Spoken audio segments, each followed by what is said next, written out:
All right, so we'll go back to our event. So this is our agenda for today, and we're going to have to stay pretty tight in terms of this. We're now going into why most pitches fail. So this is the first part of our session. We're going to be talking about the psychology of persuasion, what makes people buy, and then we're going to follow that with 5 to 10 minutes of group discussion and breakouts online. So with that, this is everything we have coming up. First of all, my founder story. So I am a 7-figure self-made seller. I'm an entrepreneur and I'm a coach and mentor.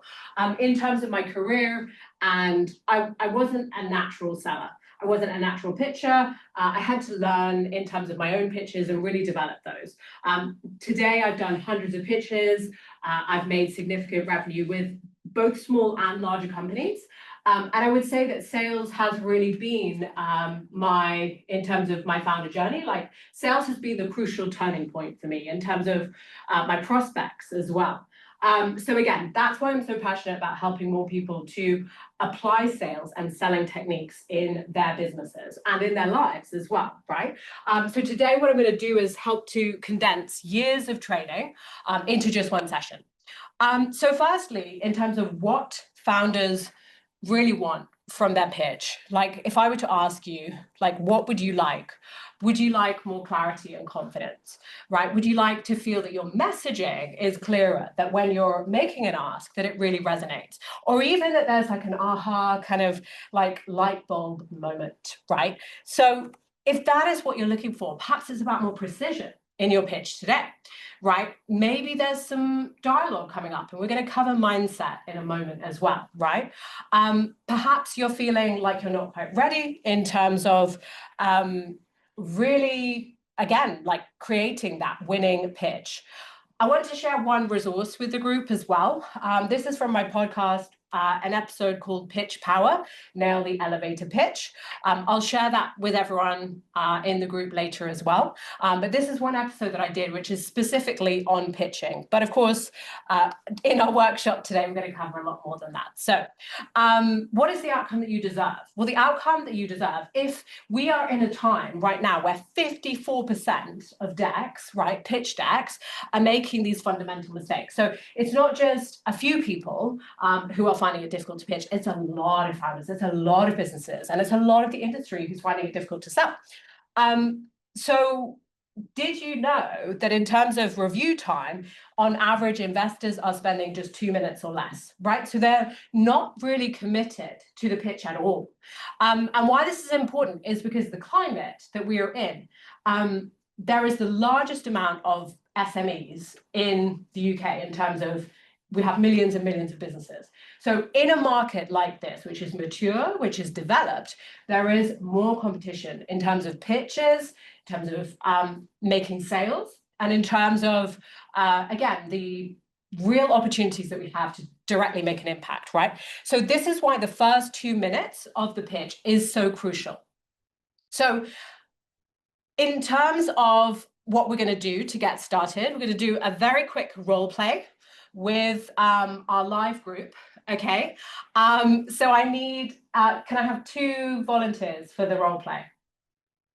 Georgie? Yes, thank you. Do we have any other volunteers? Okay, Sana? Okay, excellent. Okay, so please come forward. Step forward. All right. So, and you will need your phones if possible, so you can look at the sheet. Which sheet is it? So this is in the digital pitch materials. This is scenario 1 and 2. The founder, right? So we have scenario 1, and as we have 2 kind volunteers, we'll just do scenario 1. Unless Sana, in terms of the student pitch, I mean, again, we have one which is for the founder pitch and one which is for the student pitch. So do we have any preference between you two? Which one we do? Don't mind. We don't mind. Okay, lovely. Okay, so let's pick the founder pitch then. So that is the first scenario. So for everyone online, the scenario, right, is that a founder is pitching their early stage startup to potential investors. It's a sustainability tech company. And there's a description of what they do as well. They turn food waste into renewable energy. That's all I'm going to share. If I can ask Sana, Georgie, that you face this way for those live in our session. And that, so as you do this role play, so I need one person to be the founder and one person to be the investor. What would you prefer? That can be the mistake. Yeah.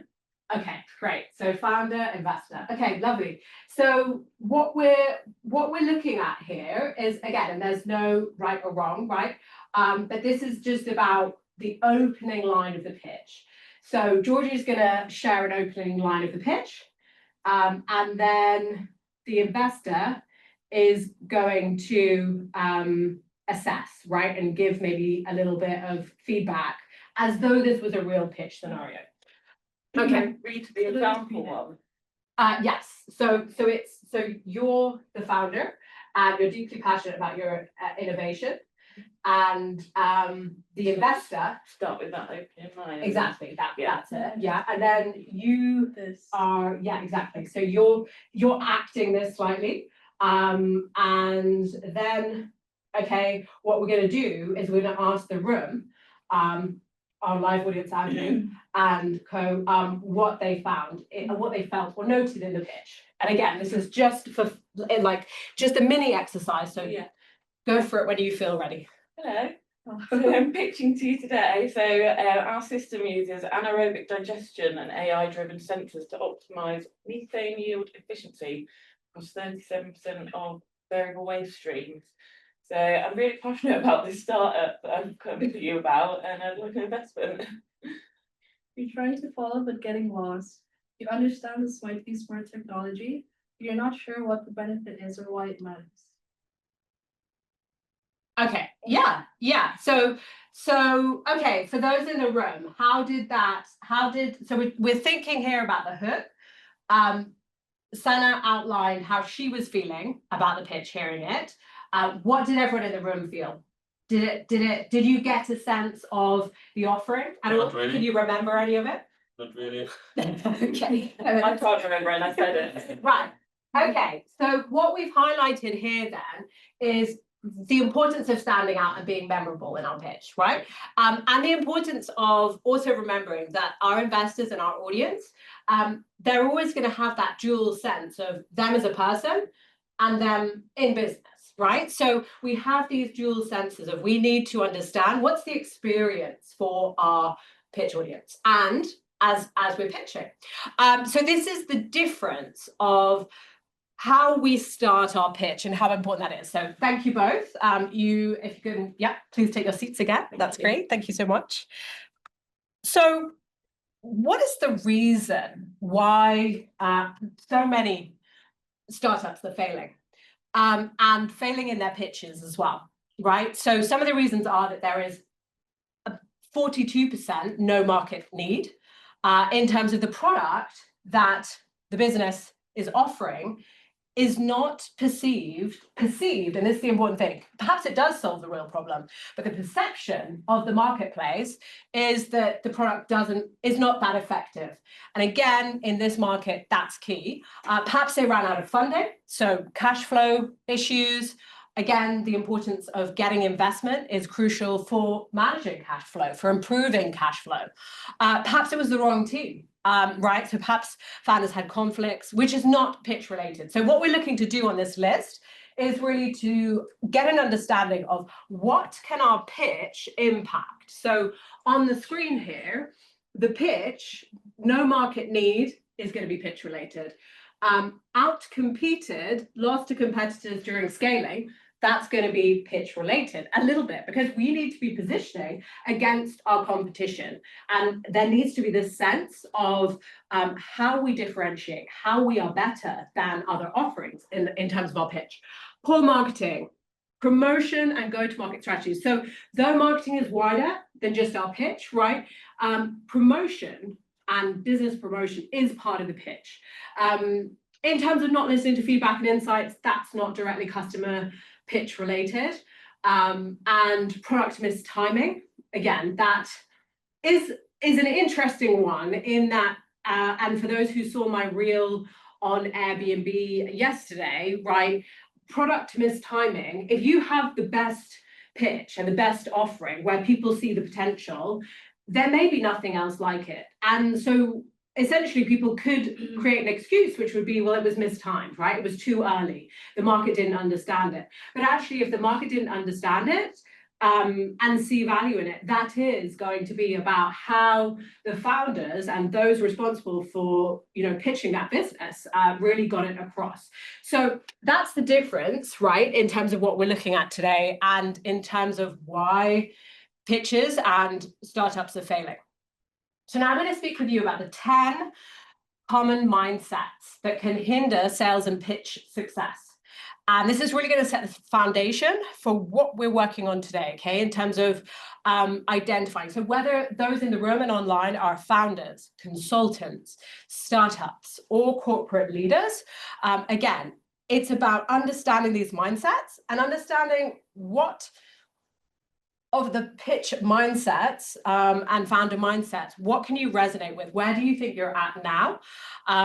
And then we can look at changing that. So again, if you look at the resources in the folder, there is one which is titled, this is the one that I'm just going to invite everyone to look at now. So if everyone can take a look at the 10 mindsets that kill sales and how to fix them, right? So, and what we're going to do is I'm going to share a few of them with you, and then I'm going to invite you just to take a moment to reflect and look at this. Okay, so first of all, the vision-heavy founder. So a vision-heavy founder thinks that their idea should speak for itself.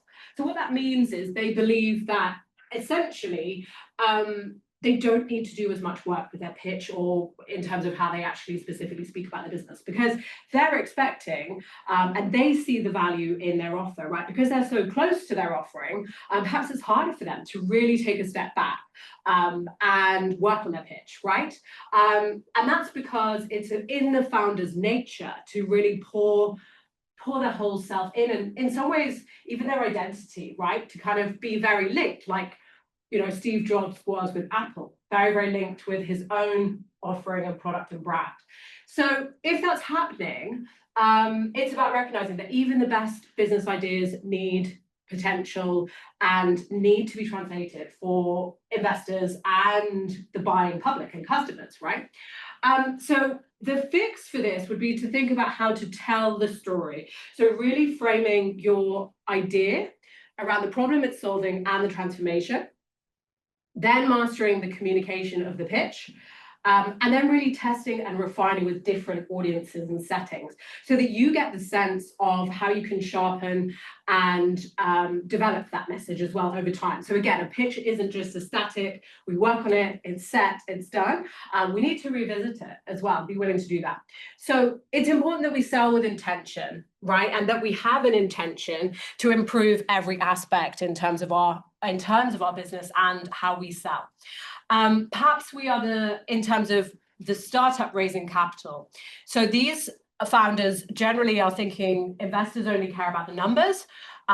Investors are just going to appraise my business. It doesn't matter what I put into my pitch because essentially they're going to take a view. So why that's wrong is because financial data is always going to be crucial, but investors want to, and I say this because I've just recently been coaching for the Lloyds Immerse program, right, with Lloyds Bank and a number of founders, and I was the sales mentor for that program in terms of sales and sales pitches. And the important thing, having been part of those founder sessions, but also seen the founder assessments by the investors, is that financial data matters, but it's about traction. So it's about initial traction, referring to the traction that you have in a certain way. It isn't just that you have to be at a certain income bracket in order to get investment, right? So this is another, again, mindset that certain founders can get into. So how we might deal with this is to anticipate the questions, the tougher questions that investors might be going to ask, prepare those thoughtful and well-researched answers, and we're going to talk about the close later in this session.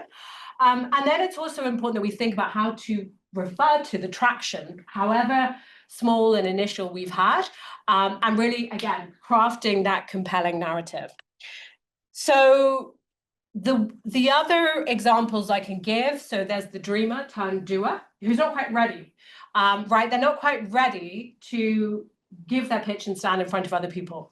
Not feeling ready is a certain mindset in terms of feeling almost a sense of self-consciousness and judgment, right? About being in front of audiences, investors, and those who can really make an impact on our business. Now, why it's important that we change this is because we can't actually change this mindset until we demonstrate to ourselves that we can do it.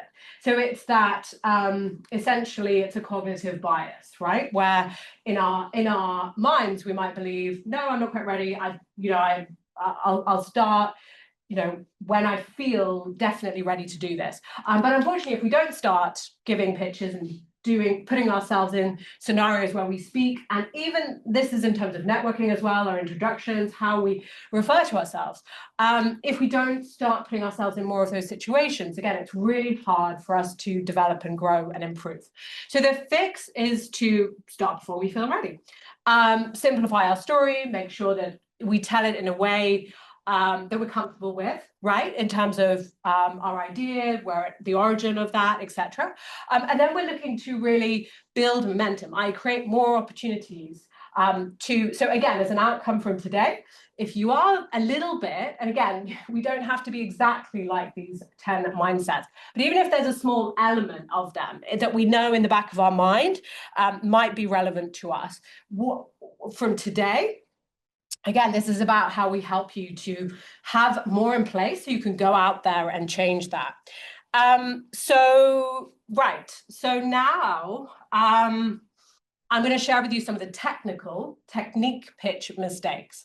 But again, before I do that, I do want to invite everyone just to take a look at the sheet and I want you to, whether you just note it down for yourself, just pick one pitch mindset that you think is closest to where you are right now as we start this session, as we start this workshop.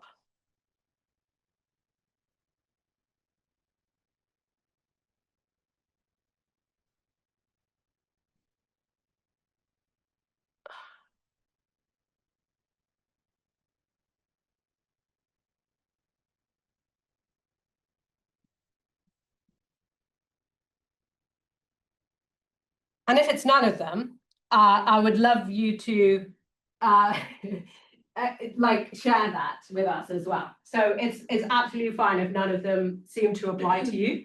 But again, it's important to think about, is there an element, maybe one or two slightly apply to you? Are there any that apply to you? Do you think? Maybe it's just too long. Okay. To speak a lot. Yeah. And okay, that's a good one. Okay. Andrew, anything on your side? Not so far. Not so far. Okay. Georgie, anything on your side? Either the passionate coach or consultant or the service-based business owner one, where it's like about price or cheapening what you're doing. Yeah. Probably that. Okay. Great. Thank you for sharing that to those who are sharing. And just to be clear that for those who are sharing, this is how we're going to change this or just establish where things are at today. Sana, did you have one? I guess it'd be the dreamer mindset and the student entrepreneur, I guess. Okay. Excellent. Okay. Brilliant. Okay. Thank you so much to everyone in the room.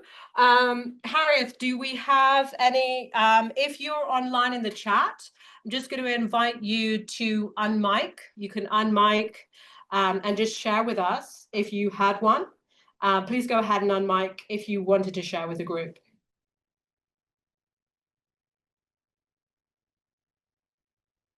Okay, I'm just going to give 10 more seconds. If you're online, if you would like to share with us, please feel free just to unmic and share your current mindset, or one or two or three. Harriet, do we have anyone online who wanted to share? Okay, I'm going to take that as a no. Okay, fine. So let's move on. Let's talk now about technical. So if mindset is one thing, so today we're going to cover mindset, we're going to cover the technique and the technical and frameworks, and then we're going to cover one other aspect as well, which is going to be how technology can help us in terms of AI, right? So what are some technical pitch mistakes? So maybe the pitch is too long. Maybe it just feels a bit flat, right? Maybe as we deliver it, we find it difficult to get in state, to get excited about pitching and presenting our business. And that's totally understandable because, again, it's new to us. Or, again, so a lot of people being open find it difficult to pitch, right? Maybe we, in terms of pitch mistakes, like we established in our role play in the room, right? Listeners have little memory of what the pitch actually said. And they just didn't relate, and it simply passed them by. So perhaps there's just no clear problem established. And many pitches do fail because they did not convince listeners, investors, that the problem that they solved is, number one, significant enough, and number two, that they just, again, how they articulated it, it didn't seem urgent enough as well, right? If 42%, and I do think this is a very high statistic, 42% of startups collapse due to poor validation of market demand, resulting in products that do not solve real pain points. If that is happening, again, how can we change this? Well, we can demonstrate how our offering does solve real pain points, okay? And that's what I'm going to help you to do now. So let's talk about mastering the first 5 seconds of our pitch and how we can really win the attention of our audience, okay? And this is because, as we established in the role play, the first 5 seconds of our pitch can ultimately influence the final outcome. And that's because, and again, this is based on research, this is based on the pitches that I've seen, the founders I've coached. The first 5 seconds, your audience or your investors or your buyers, right, are assessing in terms of those non-verbal cues as well. But most importantly, they're tuning into the language and the words that you're saying in that first 5 seconds. So they're thinking, okay, is this something that I should tune into or tune out of, right? And Jordan Belfort, again, the Wolf of Wall Street, stated that prospects are judging expertise, they're judging enthusiasm, they're judging sharpness, right? So if we fail at the first 4 to 5 seconds, it's going to be more challenging. I'm not saying that we can't succeed, because I think that certain investor audiences can be more generous than that. But I want us in our mind to think of the importance of the first 5 seconds, because if we do that, right, if we think of it as an additive process in our pitch, if we step one, we get that 5 seconds really well across, then we've just given ourselves the best possible start and chance with our pitch. It could be about our body language. It could be about smiling. It could be about the confidence of our posture. And, you know, everyone will have heard about the superwoman posture and how even just by standing in a posture like this, for 5 to 10 seconds, you yourself start to feel more confident. So again, if you've ever experienced a time where you're feeling the confidence is dropping, your body language, your breathing as well is going to impact the delivery, right? The actual spoken delivery. And we can always reset that by doing the Superman or Superwoman pose like this. But again, body language is going to be an aspect, okay?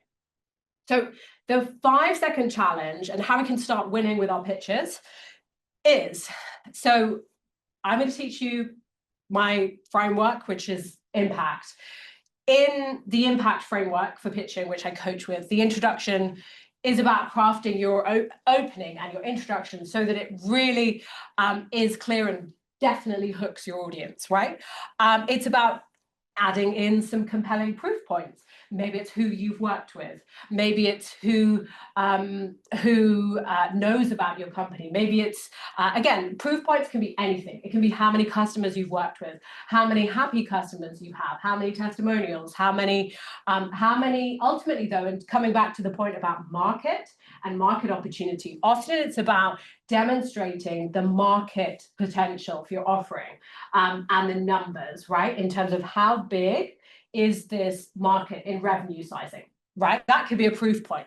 Then it's about thinking about your body language and tone, the tone is something that is crucial in terms of emphasizing the different words in your vocal delivery. But again, until we get the messaging really right, we can't really become aware of our tone.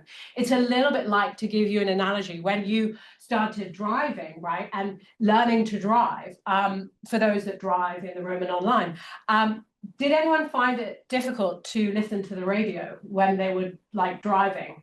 First of all, learning to drive. Did anyone find it a little bit harder? And it's like multitasking when we're learning new skills, doing several at once, changing gears and holding down the pedal, right? So if we think of it like that, today, what we're looking to do is really help that messaging, that introduction, and that structure, and that will inform, and then we can look at your language and your, and then we can help you with your, you know, your tone and your body language. But the start is the introduction.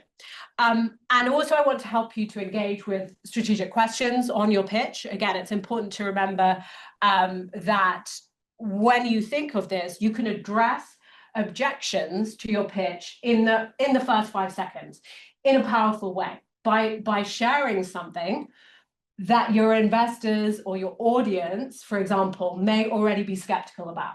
So you could lead with a really powerful opening statement, right? Which is going to surprise people, because in a pitch, one of the things is that if it's very, very predictable, again, ultimately, people have sat in front of hundreds of pitches, or, you know, they know pitches well. And how many times have you all sat in a pitch where somebody said, hi, my name is, and my company is blah, blah, blah.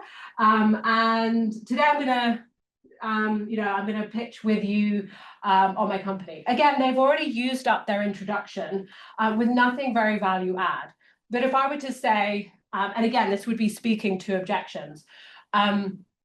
When I first started my company, people thought it would never work. And today, I'm proud to stand in front of you and share with you the success story of my business. Now, who felt the difference in the opening, and who would be willing to listen to pitch 1 or pitch 2 with a little bit more like, oh, okay, this is something that's coming, right? Something exciting. So this is about helping you to deliver your pitch, how you can nail the first 5 seconds. So when you smile, of course, your voice and your tone is going to change, right? It's hard to smile and not ultimately feel a change in our energy, right? So that's an obvious one, right? And dressing strategically is a more obvious one. But practice, it's amazing how many people are in line for investment. And I can again say this as I was coaching more than 12 recently. It was amazing, the approach and the sense of, do I practice my pitch before I do a video recording of it? And you would be surprised by the number who was just planning to just sort of fly, you know, on the fly, record it and get it done. So again, practice is definitely one thing. But then, you know, let's think about coming back to our own solutions and offerings. And I want to keep this relevant to everyone as well. Whether you have a business idea or you have a business, if you had to really summarize what is one of the top problems that you solve, that is most important to your ideal client to solve, who do you usually solve the problem for? Why would people pay to solve this problem? So these are all the types of questions. And I want to help you to get onto the results-based pitch. Okay, so what are 1 to 2 key results and benefits that you provided to those you've helped? So I'm just going to stop talking there, and I just want you, if you can, please take out your notepad and write down a few ideas. Or just think in your head, whatever you prefer.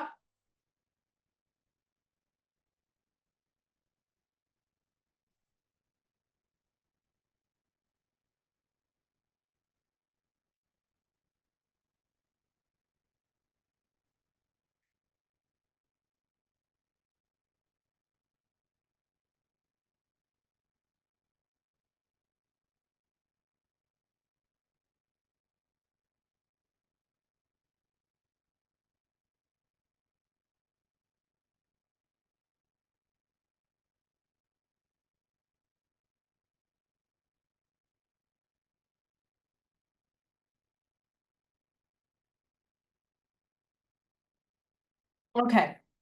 hopefully everyone had time to have, did everyone have enough time to get something down? Is everyone still, okay, I'm going to give everyone another 30 seconds to a minute for those still writing, if you want a little bit more time.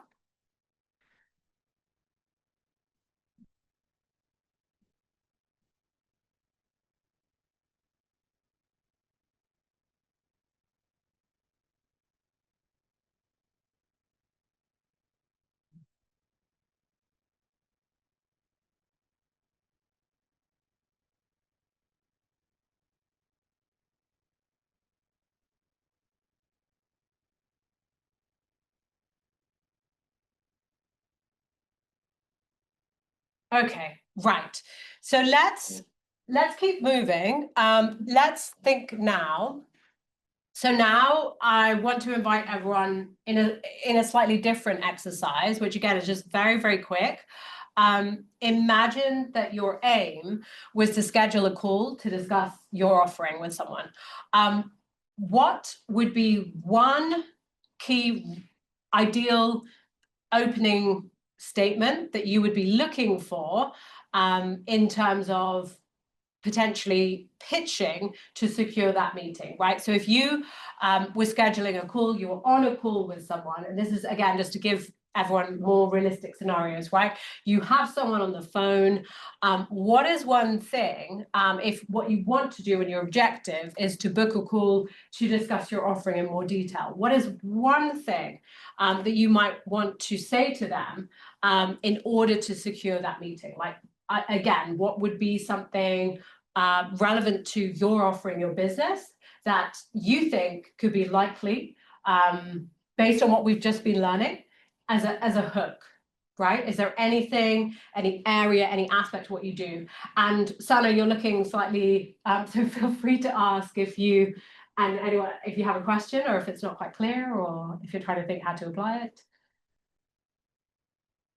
And if you don't have a business, again, right, let's think of another scenario to make this relevant for everyone. If you do not already have a business, maybe what you want to do is you have an idea, coming back to your dreamer example, Sana, right? So you have a dream. So if you were to call someone to make that dream, right, to start to make it happen, to arrange a call with someone who could change things for you, what is something that you would open with? What would you start with to essentially share the value? And it's okay if you don't know as well. I'm just, again, what we're just testing here is what everyone has in mind, and then I'm going to teach you a specific framework. So any questions, any other, feel free to ask. I don't know. You don't know? I don't know, yeah, to hear what's next. Okay, that's fine. Okay, so that's fine. So here is why your pitch won't fail now with what I'm going to teach you.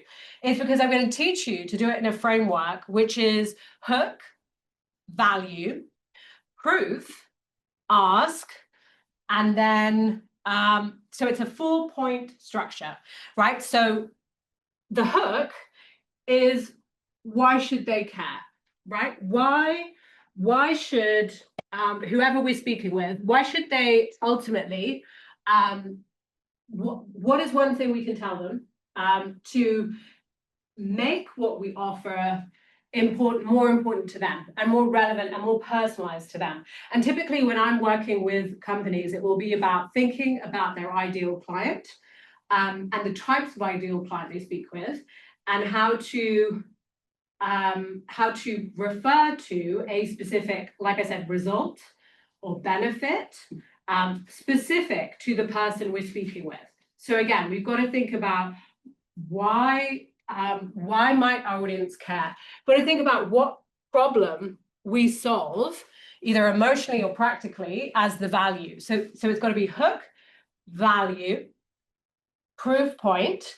So again, what do we need to tell them to seem and come across as more credible? So this could be, for example, social media reviews. This could be, a lot of people will typically do this as how long they've been in business.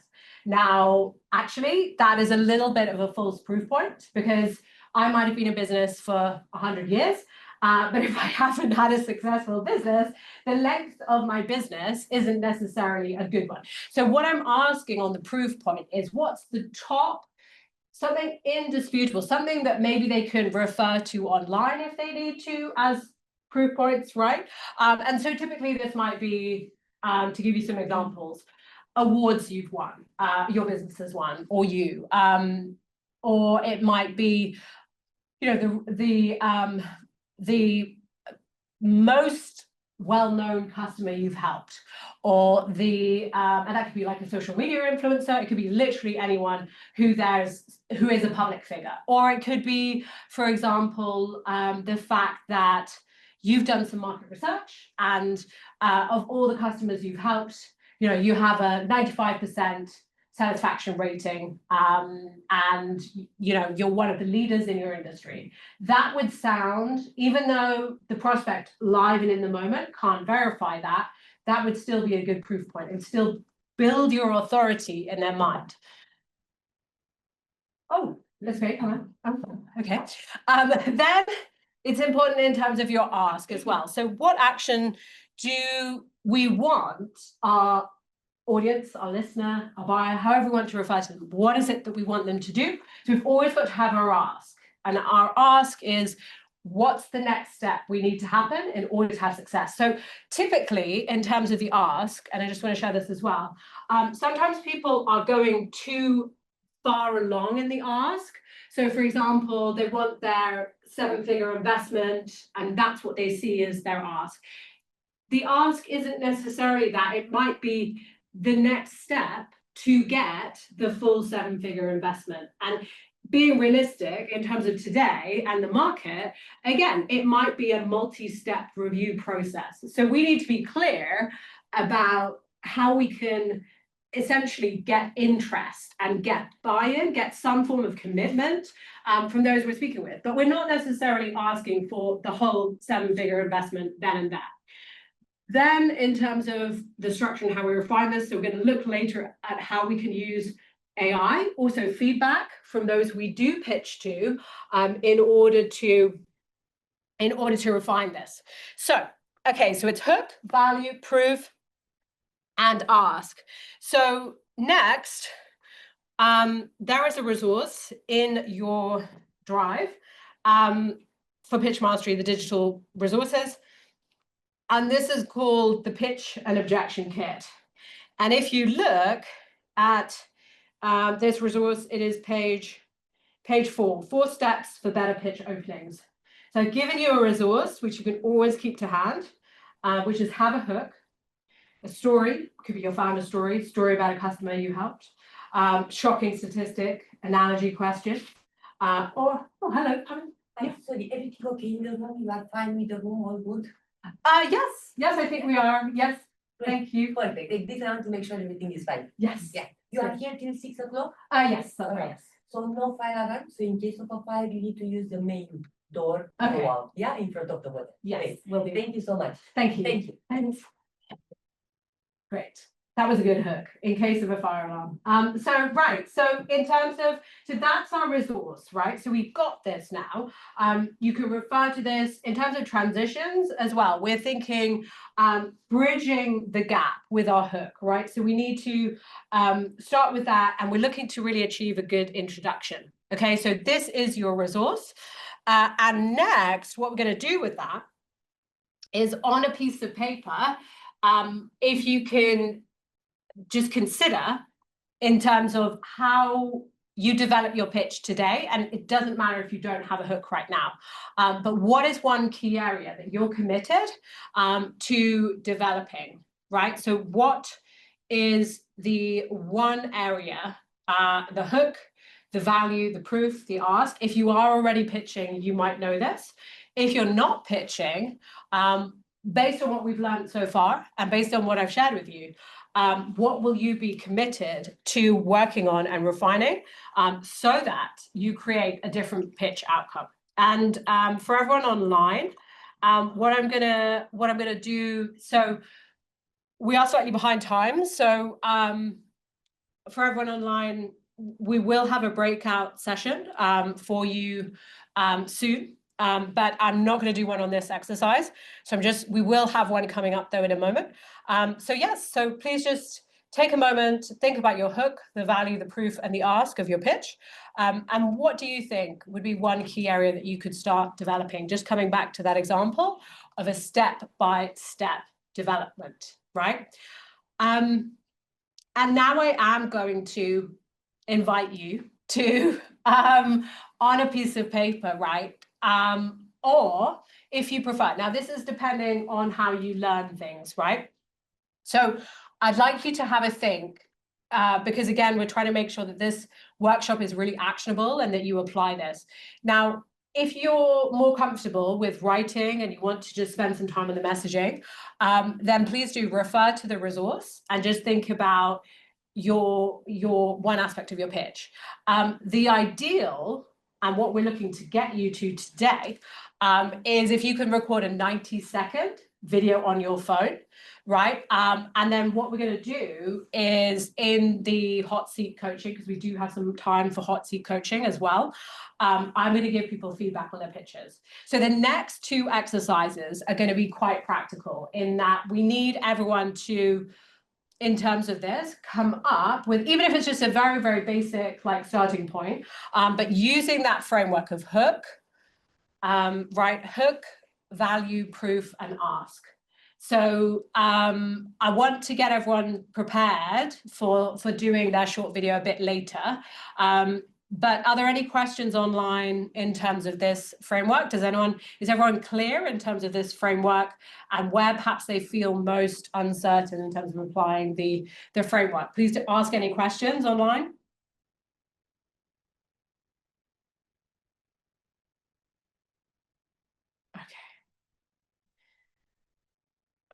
Okay, so I don't think we have any. Harith, do we have any questions online?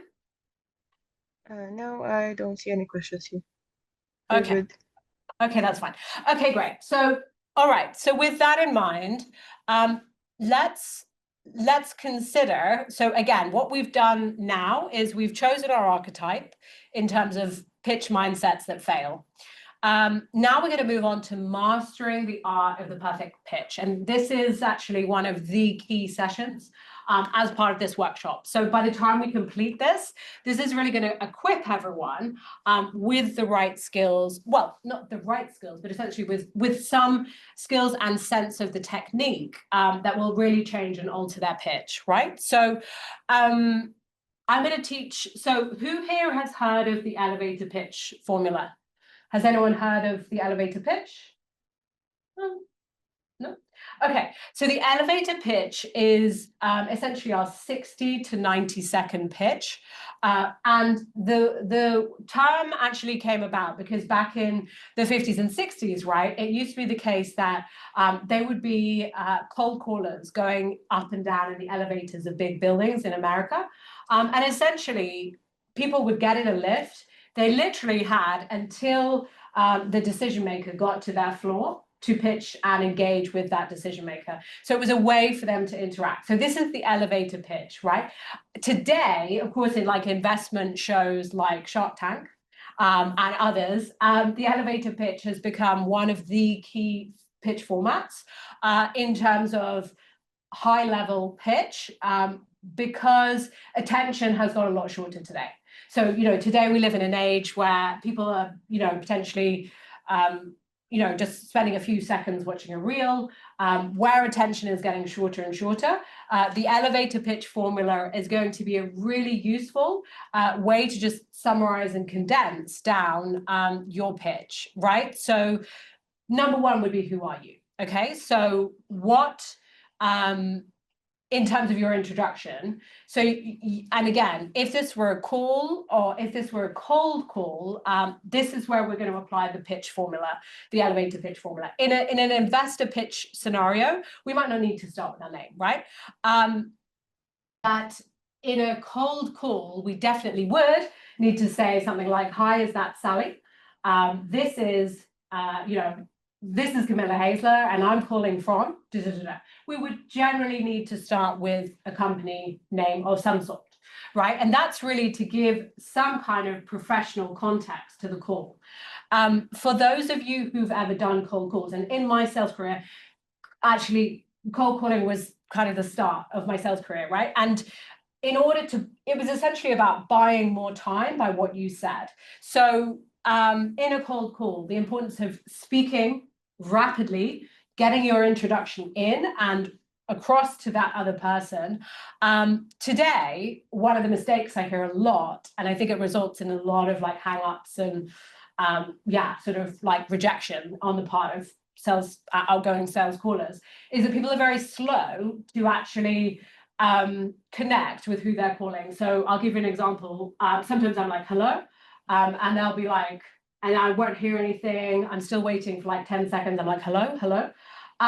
Generally, if I don't hear anything in that 5 to 10 second window, I'm going to hang up the phone. So this is, again, coming back to what we just learned about the hook and the first 5 to 10 seconds. In our elevator pitch, what we do, describing our business in language which is more results-based, which is more value-based, which is more, here's how this is relevant to who I'm calling. As opposed to, there's a lot of businesses who are doing this from the perspective of, we are blogs, we are the #1 leader in pharmaceutical products, and we work with some of the best clients in the world. What's the problem with a pitch opening like that? Can anyone in the room or online tell me?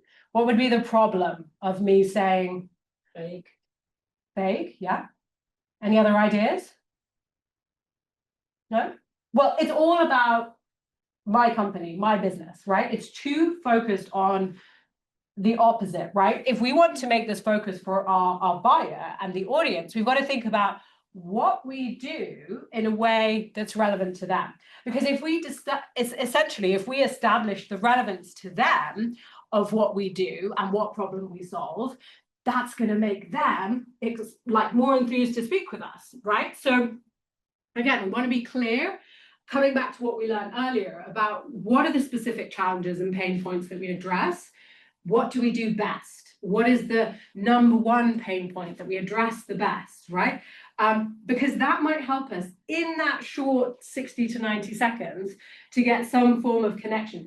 And I see that you two are smiling, and it's absolutely fine. Like, is this very different to what you might have been doing in the past, or is this like in terms of that particular point? Like, what are the challenge and the pain point that you address really well? Is there anything that top of mind that you would? Not really. Okay. Yeah, no, we agree. We just want to. But I'm just saying, like, again, that's the kind of thing that you want, that kind of resonance, right? For people, as you speak with them, to feel like it's for them. It's just for them. Like today, right, in today's session. And then it's about, why should they trust you? What are your credibility factors? Anything. It could be notable achievement, unique qualification, something that you can tell them. And again, these are all points that you're going to tell them. None of these your audience is just going to figure out. They're not going to get it from your marketing materials. They're not going to get it from your website.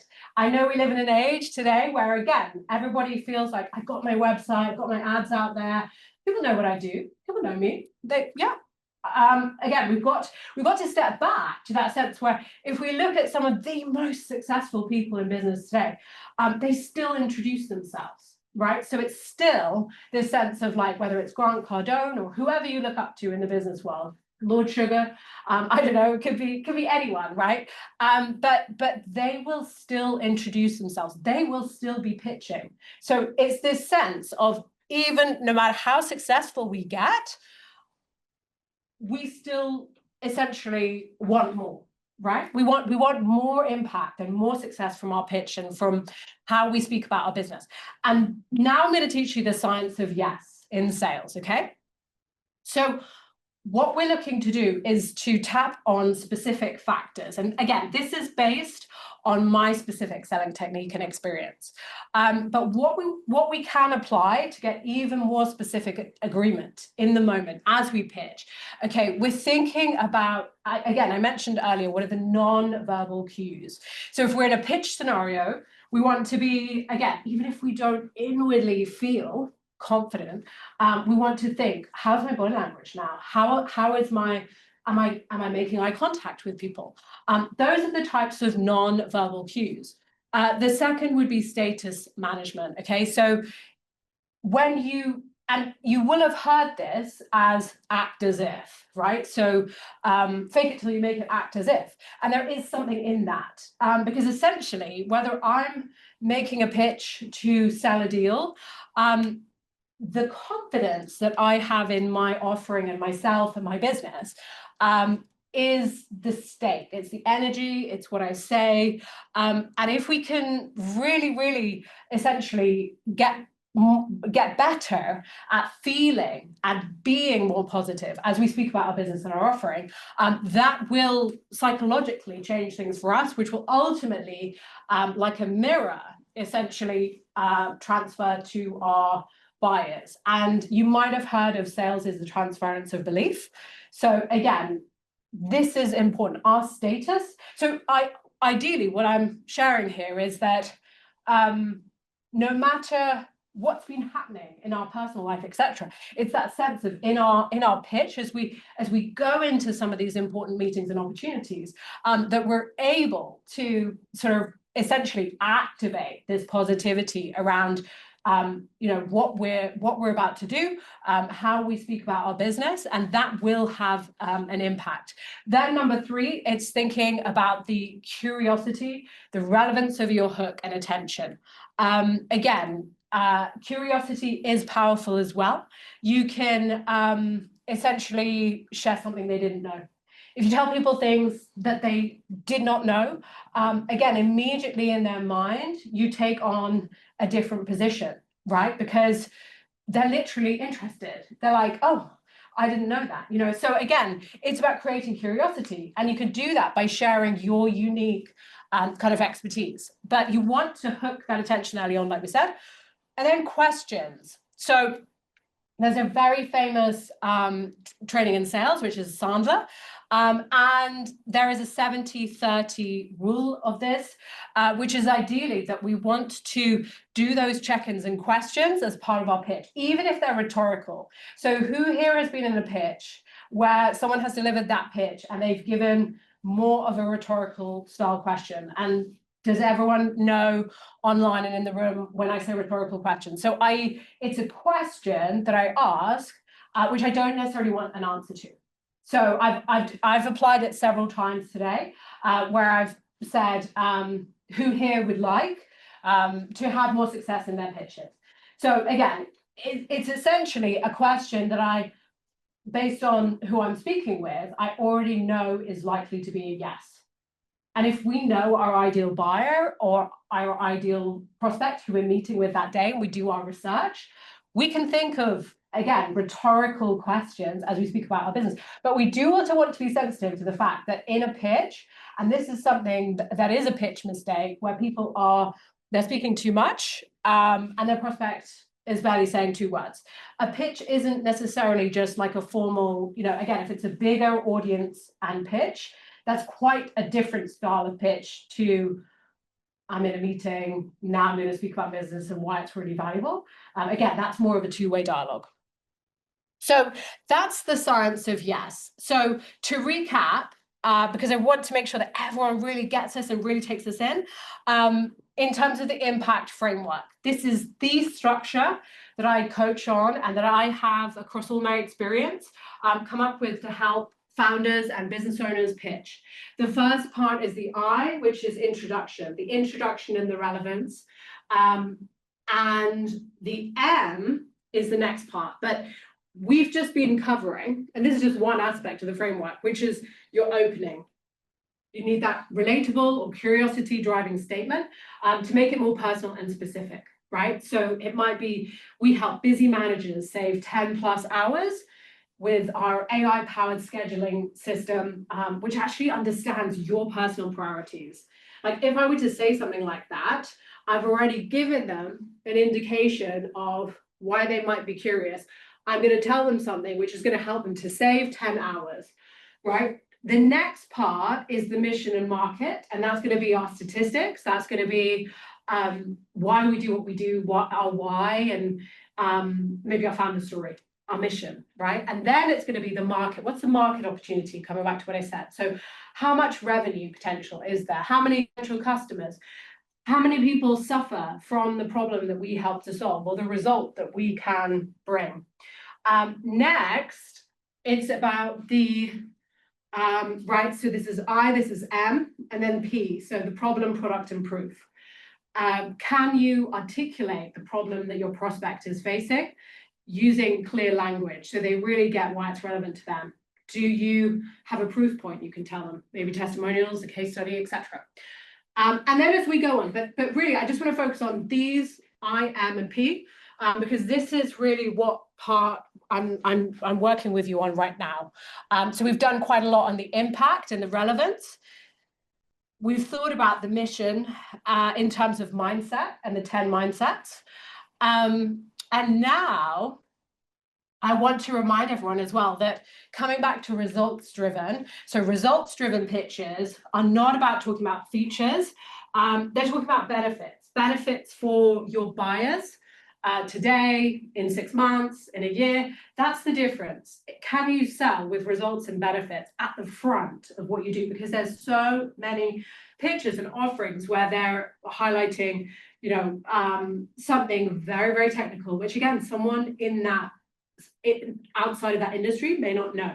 Remember, the prospects are really thinking, how does this improve the goals I want, the outcomes I want, or help me to avoid a pain point, right? If there's a particular pain point that keeps coming up, you know, how does my offering help them? And what does that mean to them? How important is it, right? So features tell and benefits sell. The other point to really land here is that you want to deeply understand your buyer, your ideal buyer persona. Have just one.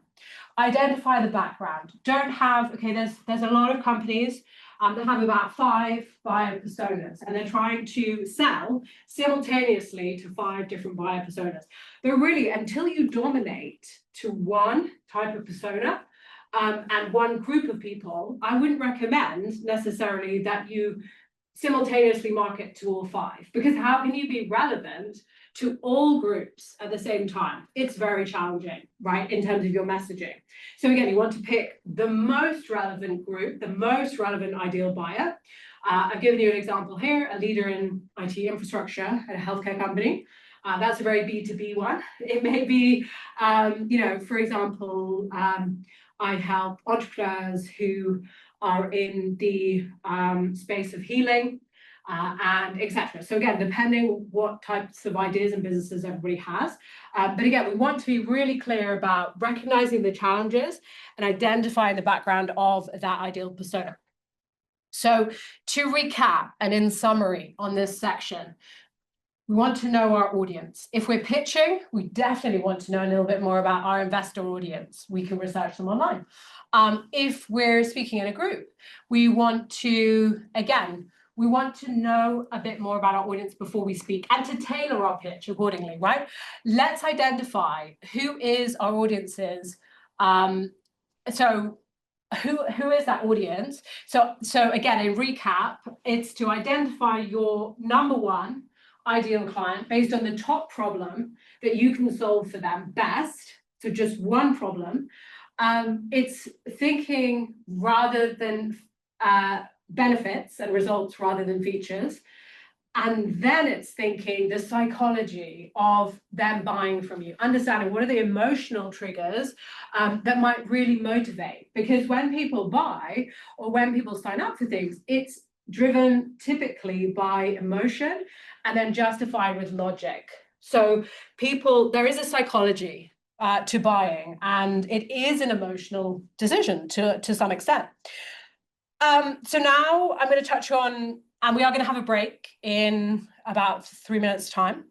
And I want to share with you just really quickly, these are some of the more advanced pitch techniques that we've talked about today. So number one, we've spoken about how to hook your audience. Is there a statement that you can come up with, surprising statistic, something provocative, curiosity invoking? You know, is there a way that you can grab that attention in the first 5 seconds when you speak with a potential buyer?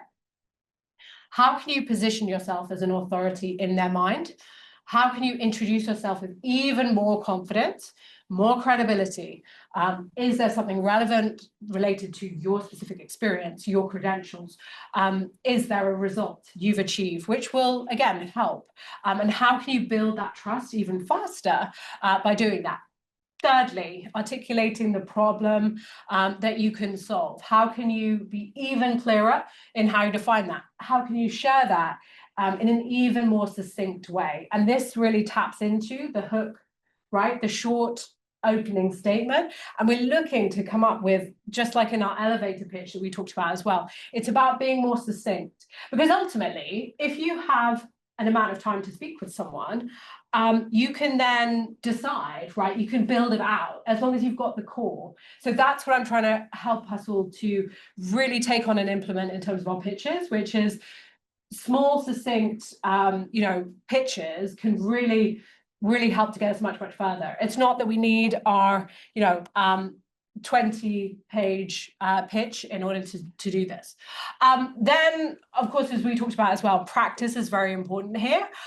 So today I've spoken about some of the important elements of your pitch, but the most powerful pitches in some ways don't really sound like a typical pitch. They sound very different.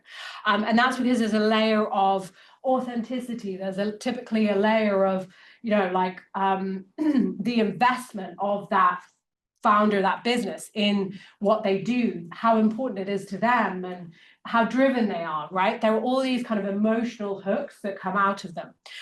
So again, we're looking to have a pitch that doesn't feel conversational, doesn't feel casual, doesn't feel throwaway, right? We want a compelling pitch, and we're going to rehearse, then we're going to rehearse it, and we're going to build on it until it becomes second nature. So we are 15 minutes behind, but that is fine. I'm just going to invite everyone, if anyone, you can stay in the room. For those in the room, please feel free. We'll just take 5 minutes, pause here. And for those online as well, please take 5 minutes. And we'll be back online in about 5 minutes time. So thank you, everyone. All right, leaving my laptop. Right, so for everyone online, we're just waiting for some of the group to come back, but we will be starting soon. I just want to share with everyone the agenda and what we have coming up now. So the next session that we're going into is the AI Pitch Lab. We're then going into live hot seat coaching. And in order for us to do the live hot seat coaching, I need those who are comfortable and would like to be part of the pitch hot seat online, particularly, to please volunteer in the chat. If you would like to go through and get feedback on your pitch, please share with Harriet if you would like to be included.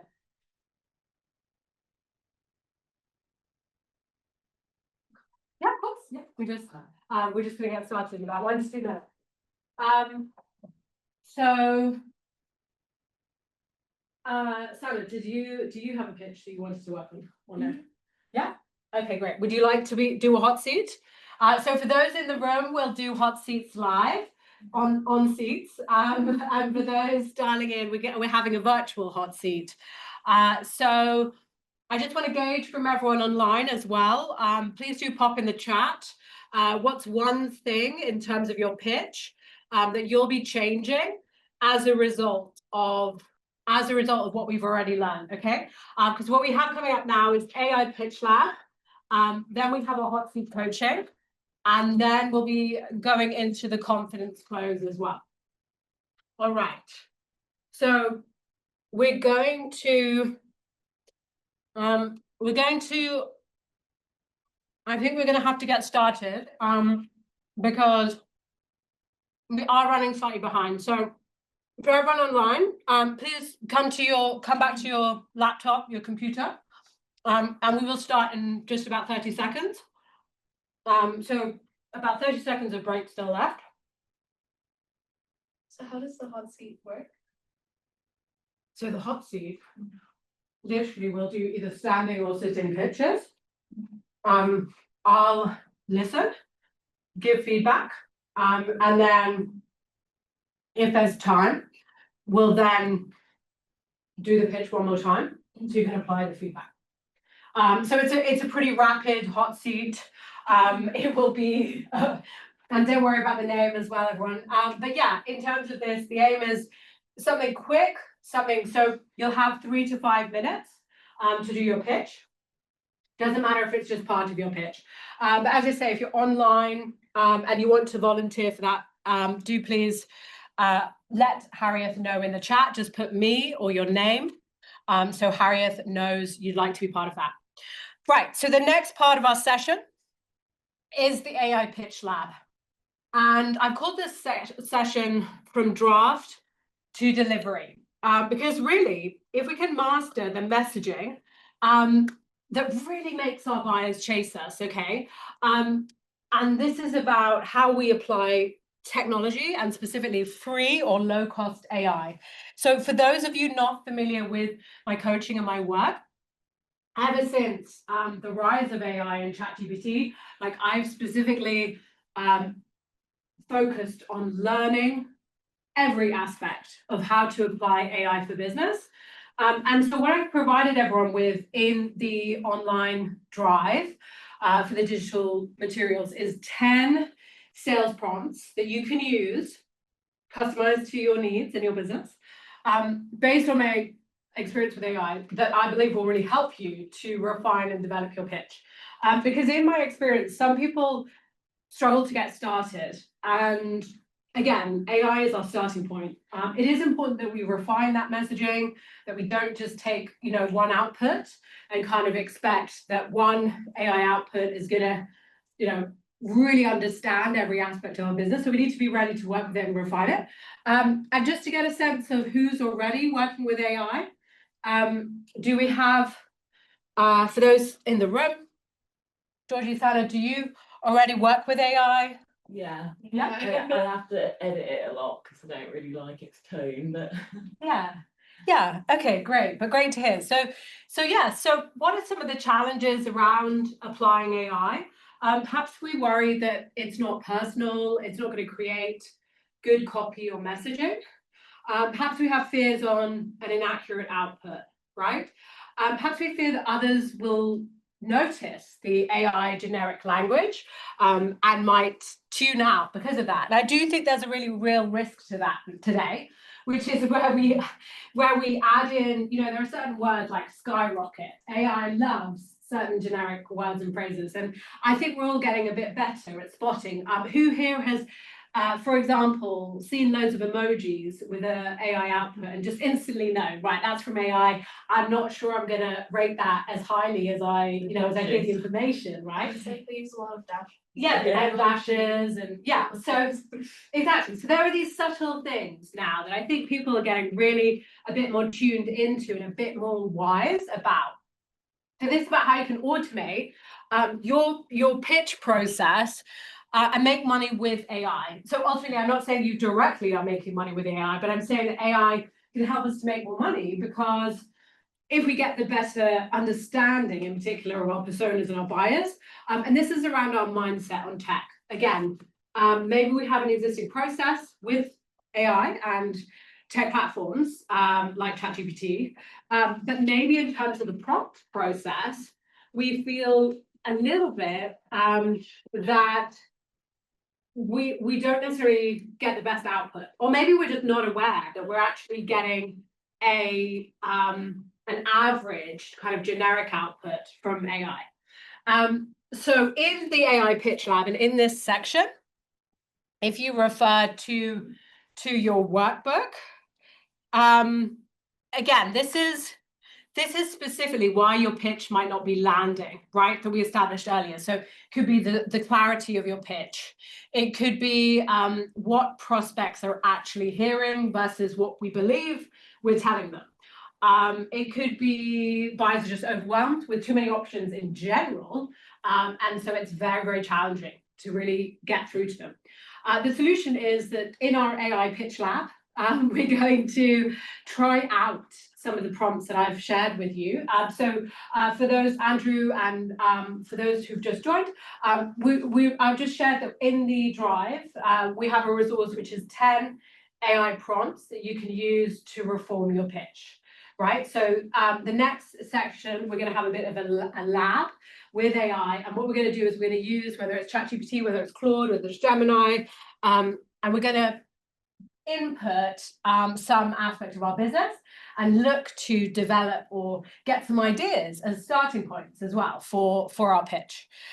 So in terms of AI and what it is, you know, those who are using it will be totally familiar with this, but it's language processing, natural language processing.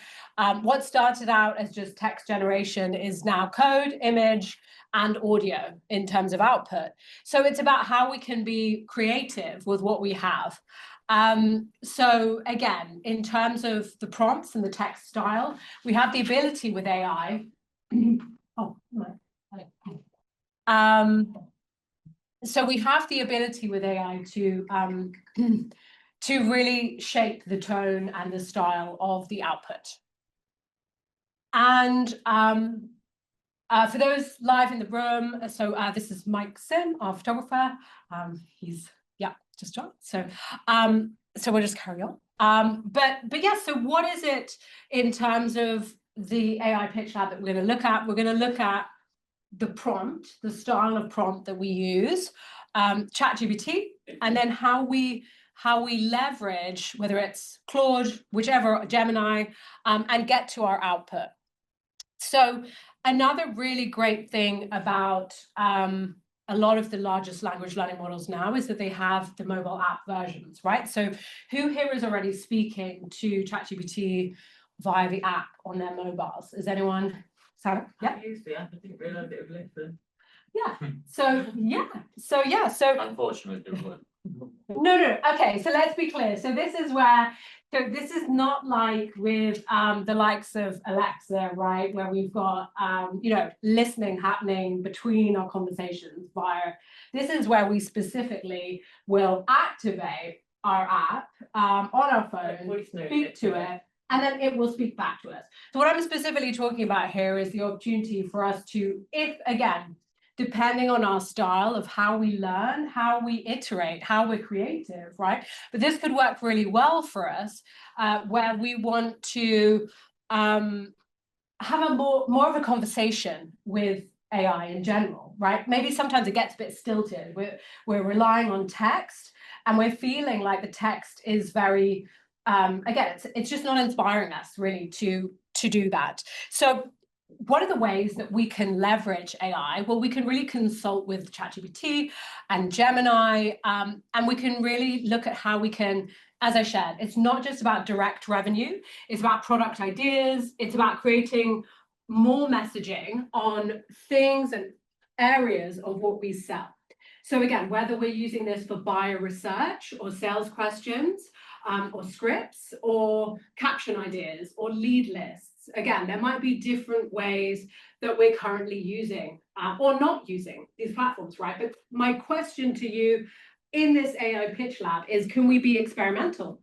Can we perhaps try something in a way that we don't normally do, right? And the top salespeople will use AI in terms of automating manual tasks, in terms of writing prospect outreach messages, and in terms of gaining insights. And that's really the bottom one, is maybe where we might gain even more insights in terms of our buyers and in terms of how we sell to them, right? So what are their motivations? What are their pain points? What do they, and again, these are all ideas, but it's still a starting point. And one of the things I really like now about AI is that we can get sources as well. So we can get proven, you know, if we have a piece of research or a stat from AI, we can refer to the specific link, we can decide if it's credible, and then we can take that forward. I think in the early days, as everyone probably found, sometimes AI was, you know, coming out with some quite wild claims, and it was difficult to validate them.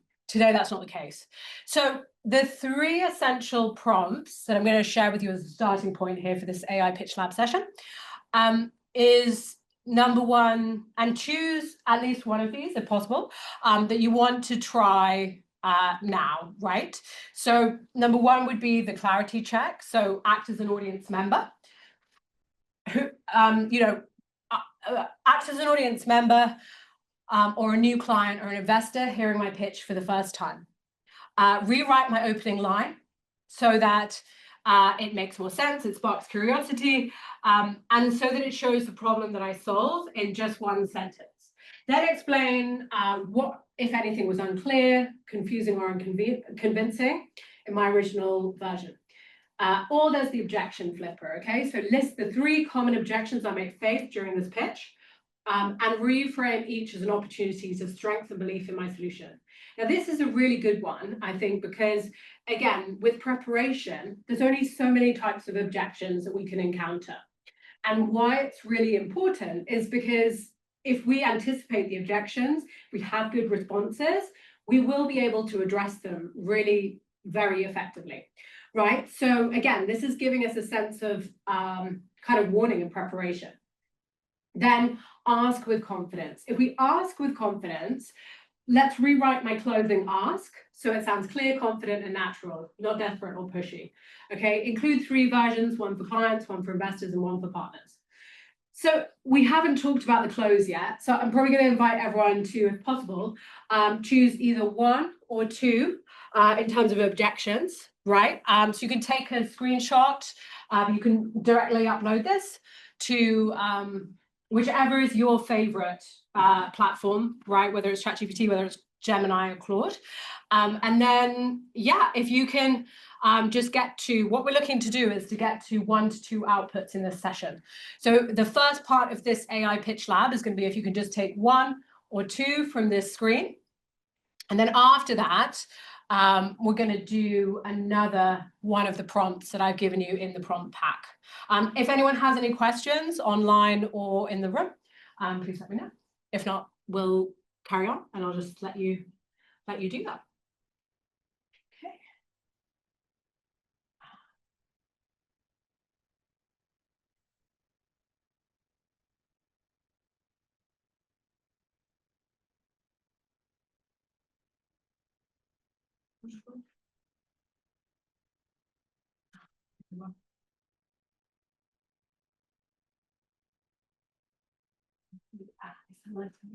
It's really good. I mean, that is. Okay. Yeah. Okay. Okay, good. Yeah. Yeah.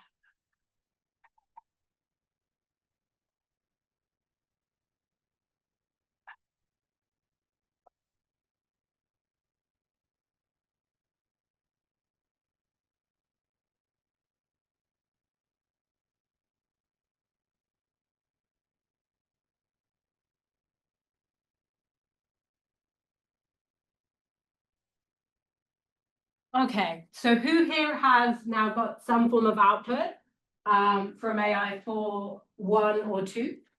Has anyone got an output yet? And if we think about this, right, what is the formula here? So it's persona, act as an audience member, new client. So that is giving AI the persona. Then it's giving it the ask, the request. And then it's giving in terms of the aim and the output that we want. So for those of you that are familiar with different prompt formulas, essentially the persona is crucial, that we clarify the persona. And so the clarity check is definitely going to give you that sense of who do we want AI to be? Who is the output for? It's for us as founder. And what is the intention? What do we need as an output? And if anyone, again, is already has some form of output, feel free to, again, just indicate to me when you have something. But I'm just going to give everyone just about 2 more minutes. Again, you can screenshot, you can add this and just copy the text. Or you can simply, again, give extra tips based on your specific business in terms of which one you want to use. So i.e. perhaps you want just act as an audience member, perhaps you want just act as a new client, perhaps you want act as an investor. Maybe you don't want all three personas in one output. So you can also simplify it as well for AI and for you based on what's most relevant for your business.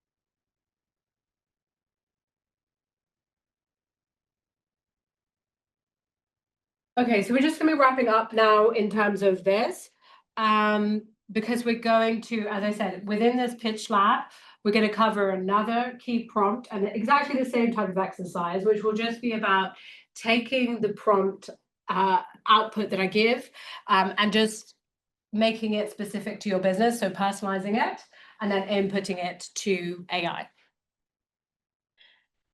So what are these 10 AI prompts that I've shared with you? What are they really going to do? I think just let me know if anyone needs more time, or otherwise, if anyone is still working on this, or is everyone ready for us to move on? Yeah, should we move on? Yeah, okay. Okay, so now we're going to move on in terms of these just the 10 AI-powered prompts that I've added. So why have I given these specific prompts? Because the different prompts are really looking to sharpen your opening. So where I said, how can we sharpen your opening rapidly? These specific prompts are going to help. Maybe you're looking to get your story clearer in terms of transforming your founder story into something which people really resonate with, into something more emotional, as opposed to something which sounds matter of fact. Some people find it easier than others to be vulnerable, right? And to be open. And I myself, in the past, again, vulnerability when we're speaking about our founder story can be challenging, but it's incredibly powerful when people apply it in their pitch. Would we all agree that in some way, when somebody launches into a story and they really sort of commit to it, we sort of go to that story with them, right? It triggers a different part of our brain. So there are pitches which will help us to rewrite our hook, the value of what we deliver, or maybe the belief that we currently build in our business. Okay, so we're thinking with these prompts, how can we uncover objections? How can we craft hooks that will spark more curiosity or belief, and then shape them? And how can we position ourselves as undeniably the best option in what we do?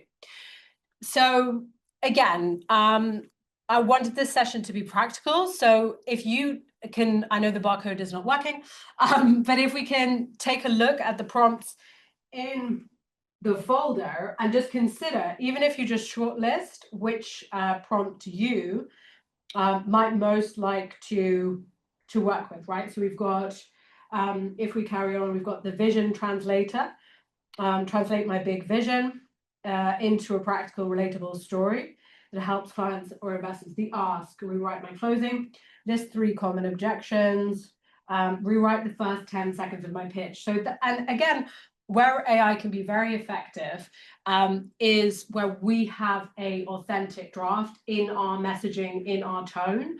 And if we haven't done this, training ChatGPT or the AI we use on our specific brand voice is important, right? Because it doesn't know our brand like we know it. So how it can be really effective, though, is enhancing the original copy and material that we might have.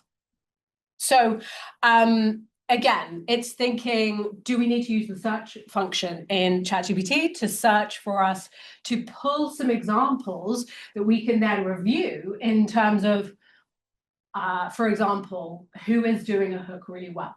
So that's available to us now as well, right? We don't just have Google, we have examples. And then of course we have the ChatGPT plugins as well. And who here is using already like the ChatGPT plugins? Is anyone using the, no, it's a Canva premium. one, but it was still in Beta. beta, so it wasn't great. Yeah, yeah.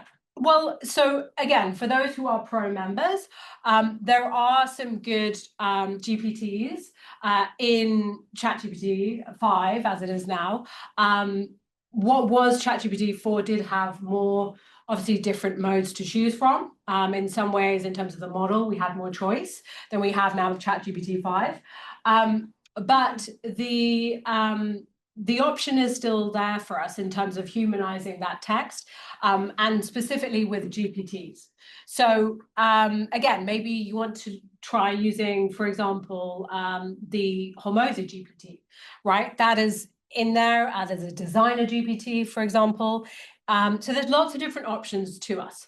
But the main aim here and of this session is that we start to transform our pitch. We choose the weakest area of that pitch. We think about whether it's our hook, our closing ask, what's the number one element. We might try feeding something that we've been doing to an AI tool. And this is, of course, if we don't have access to coaching and live feedback, which I'm going to give you today. But importantly, if you don't have a sales, someone experienced in sales to speak with, can it give you a good starting point? Can it give you some feedback or ideas? Absolutely. And then it's important that we test our pitches, because as I've said, pitches are really built, right? So then there are some key prompt shortcuts that you may already be aware of, that maybe based on the initial output that you get, just want to humanize something, you want a bit of a better explanation. Maybe you want to create a quiz for your prospects based on an output, right? That's another way where AI can help us to create new formats. It can create new talking points with our customers. You know, it can say, you know, for example, we might be having a conversation with a potential prospect, and then we say, based on what you're saying, I think we can definitely help you. We do actually have a specific quiz with, which will give you feedback on the best, options. I'd love to run through that with you, for example. So that would be an opportunity for us to take an AI output, make it our own, make it, speak it, make it human, make it part of our sales process, but again, starting with some output. Here are some, so for those who are particularly interested in terms of how to approach this, it might be that we, again, want to build a list of buyer motivations, desires, pain points. It might be that we want to build a list of potential buyer challenges based on this. So now we're going to move into the second exercise, which is the pitch solution brainstorm. And I'm just going to invite everyone to choose in terms of what specific area of their pitch and what prompt, if any, if they didn't have a chance to apply this, they might like to take and apply. But firstly, as well, to the room, is this helpful, or are people finding that in this format, right, in terms of working with AI in this way, is this something that we're quite comfortable with doing already? Is this, yeah? I mean, is anyone, again, feel free if you are finding that this is, not necessarily helping your pitch as much, we can move on to the next part of the session, because we do have quite a lot of different things to cover. The next, but the aim of this, whether we're leveraging AI or whether we're leveraging the worksheets provided earlier, right, would be, and there's the 15-second founder pitch, which I provided in the digital materials as well, right? And we can do this via writing. We can do this with AI via writing. So another thing you might like to do is to take that 15-second founder pitch to personalize it, taking out the brackets. So the format for that is I help who achieve what result through method or offer. Then And that is all you're looking for, right? I help who achieve this result through what is the method or offer. And then just get potentially 3 to 5 outputs from AI, and then think about if any of those resonate. And right there, you could have an initial idea and starting point for your hook, which you then take forward in terms of future pitches, right? So that's how, if you're not finding that the pitch examples on the AI prompts list are so perhaps relevant, feel free. There's another one, which is the vision translator prompt. So Sana, this might be relevant for you, where you want to translate your big vision into a practical, relatable story, right? That's going to help clients and investors see the success and value in what you do. Use vivid language and focus on transformation, not just features. So that would be potentially a more specific prompt for the dreamer archetype. So this is where, coming back to the archetypes, coming back to the specific areas of our pitch that we're looking to develop and grow, we can choose just one prompt and get, again, a starting point on that area. So does anyone not have a prompt that they want to try out based on all the different ones that we have available? So there's the founder one, and then there's the ones in the prompt pack. If you've got one, you've got one. Okay. Sana, have you got one? No? Has everyone got one? Okay. Because what we'll do in the hot seat coaching is we'll speak that one. We'll look at how you articulate it, and we'll really start to think about how we develop and build on that. So again, all we're looking to do is just to give you an idea, if you don't already have an area of your pitch that you're looking to work on. All right. Okay, everyone. So here's a few more as well. Market size and urgency. Analyze my offer and create a clear TAM, SAM, and SOM. So these are all market sizing terms, quite technical. But again, we can maybe use that and say, break down these in a way that's compelling to investors, right? So is it about market sizing, where we need to create proof points? Is it about investor objections? Does anyone want me to keep these two on the screen? Or, yeah?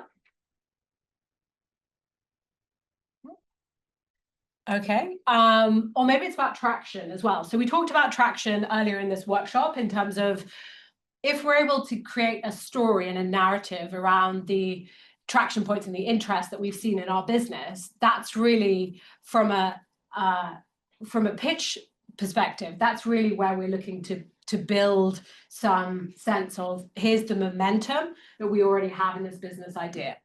So the traction story enhancer is going to help if what we need to do is get that sense we're in early stage, maybe we don't have a huge number of clients and proof points, but we are seeing interest, right? So maybe it's a hook and a one line that we need.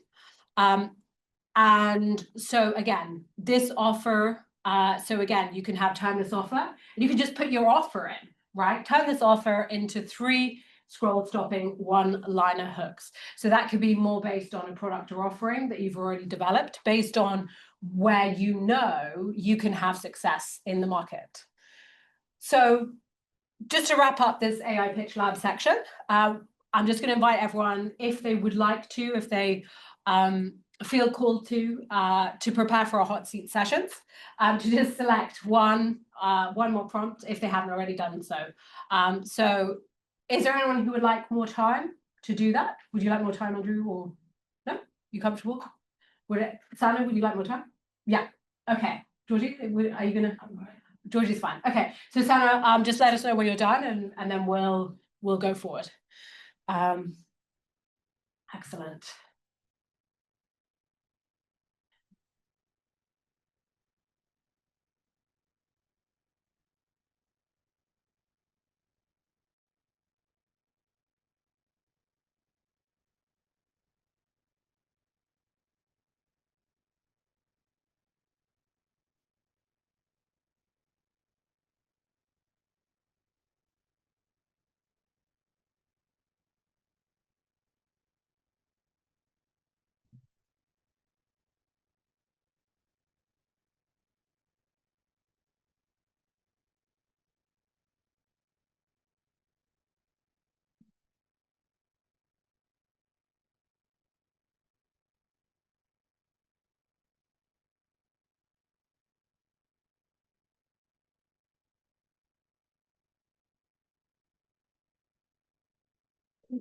Okay, ready? Yeah. Okay, great. Thank you to everyone for waiting for Sana.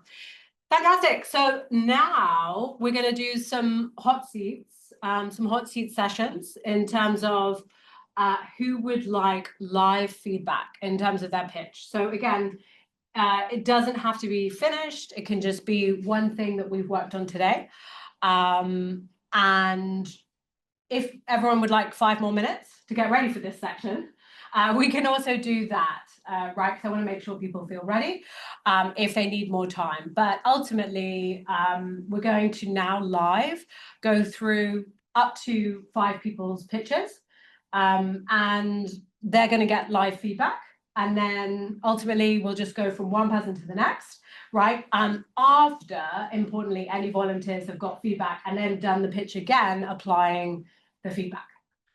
So do we have, Harriet, do we have any volunteers online for the pitch hot seat? Do a double check. All right. Harriet?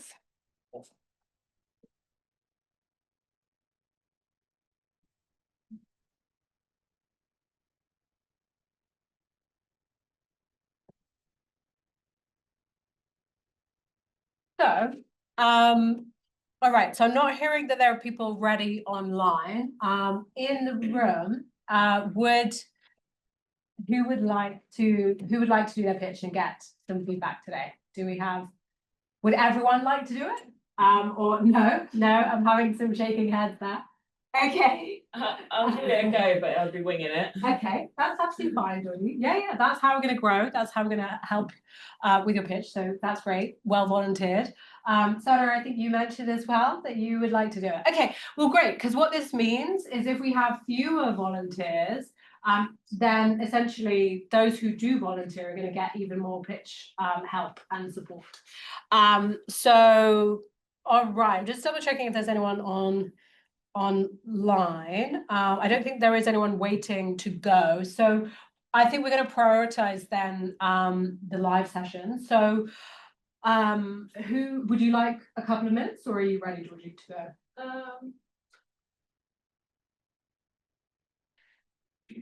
Let me just think. Okay, that's fine. Sana, do you want 1 or 2 minutes? Do you know, is there any chance to turn off the air conditioning? Yeah. I'll just turn it down. Yeah, it's pretty intense in this one, isn't it? Yeah. My goodness. Thank you. Otherwise, there will be no more pitches to next week and the week after. Yeah, that's right. Let's see if we can just. Let's stop it. There we go. Sure. Lovely, thanks. Yeah.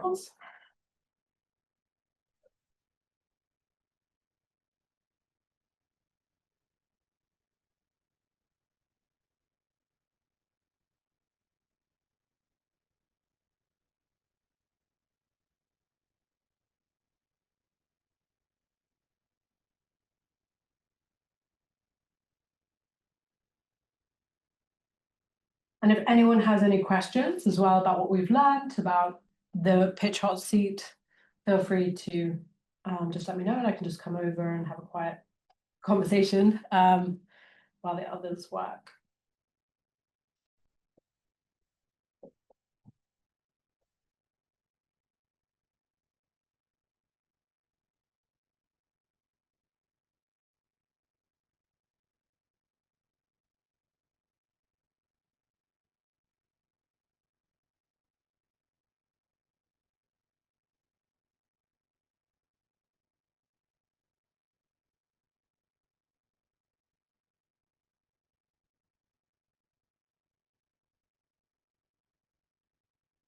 All right, okay. And when anyone is ready, I just want them to give me some kind of indication, but no rush and no pressure. So please take 5 minutes, 3 minutes. And for those who are not pitching, you can also take a couple of minutes break if you want to as well, because I appreciate it's been fairly nonstop. But we will start the hot seat in about 5 minutes time. So again, if anyone wants to grab a drink or do anything. I kind of have 2 things. So Yeah. one is my membership for my customer base, Yeah. which is launching. Okay. But the other is the workshops that I'm doing, like police courses and stuff, so Okay. selling that to them. Okay, So I've just changed my mind midway through that I might do the police force one. sure. But Okay. I think I'm gonna forget the order of the. Oh, okay. Well, that's absolutely fine. Yeah. So in terms of the hook, value, proof, and ask, again, if people are concerned, yeah, Georgia, if you're worried that potentially it's absolutely fine. You can do the pitch as you normally do it. And that in some ways is probably gonna help to give even more feedback, right? Yeah, So I haven't done it yet, so. it would be amazing if anyone does want to try to follow the framework and do the hook, value, proof. But I appreciate that for some of those areas, you might still be thinking of how you'll work on those. And we have covered a lot today.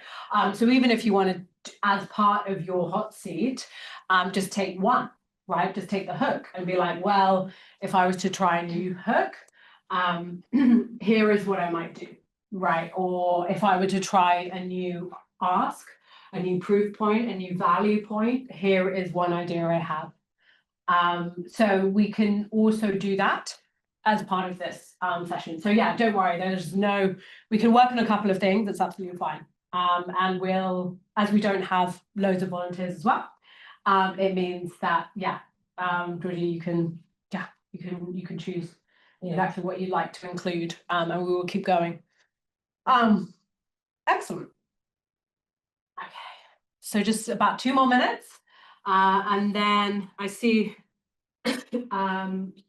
yeah, we'll take a quick break in 25 minutes time then.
Okay, so 1 more minute. Okay, I think it's 16:35, so yeah, let's just allow about 30 more seconds.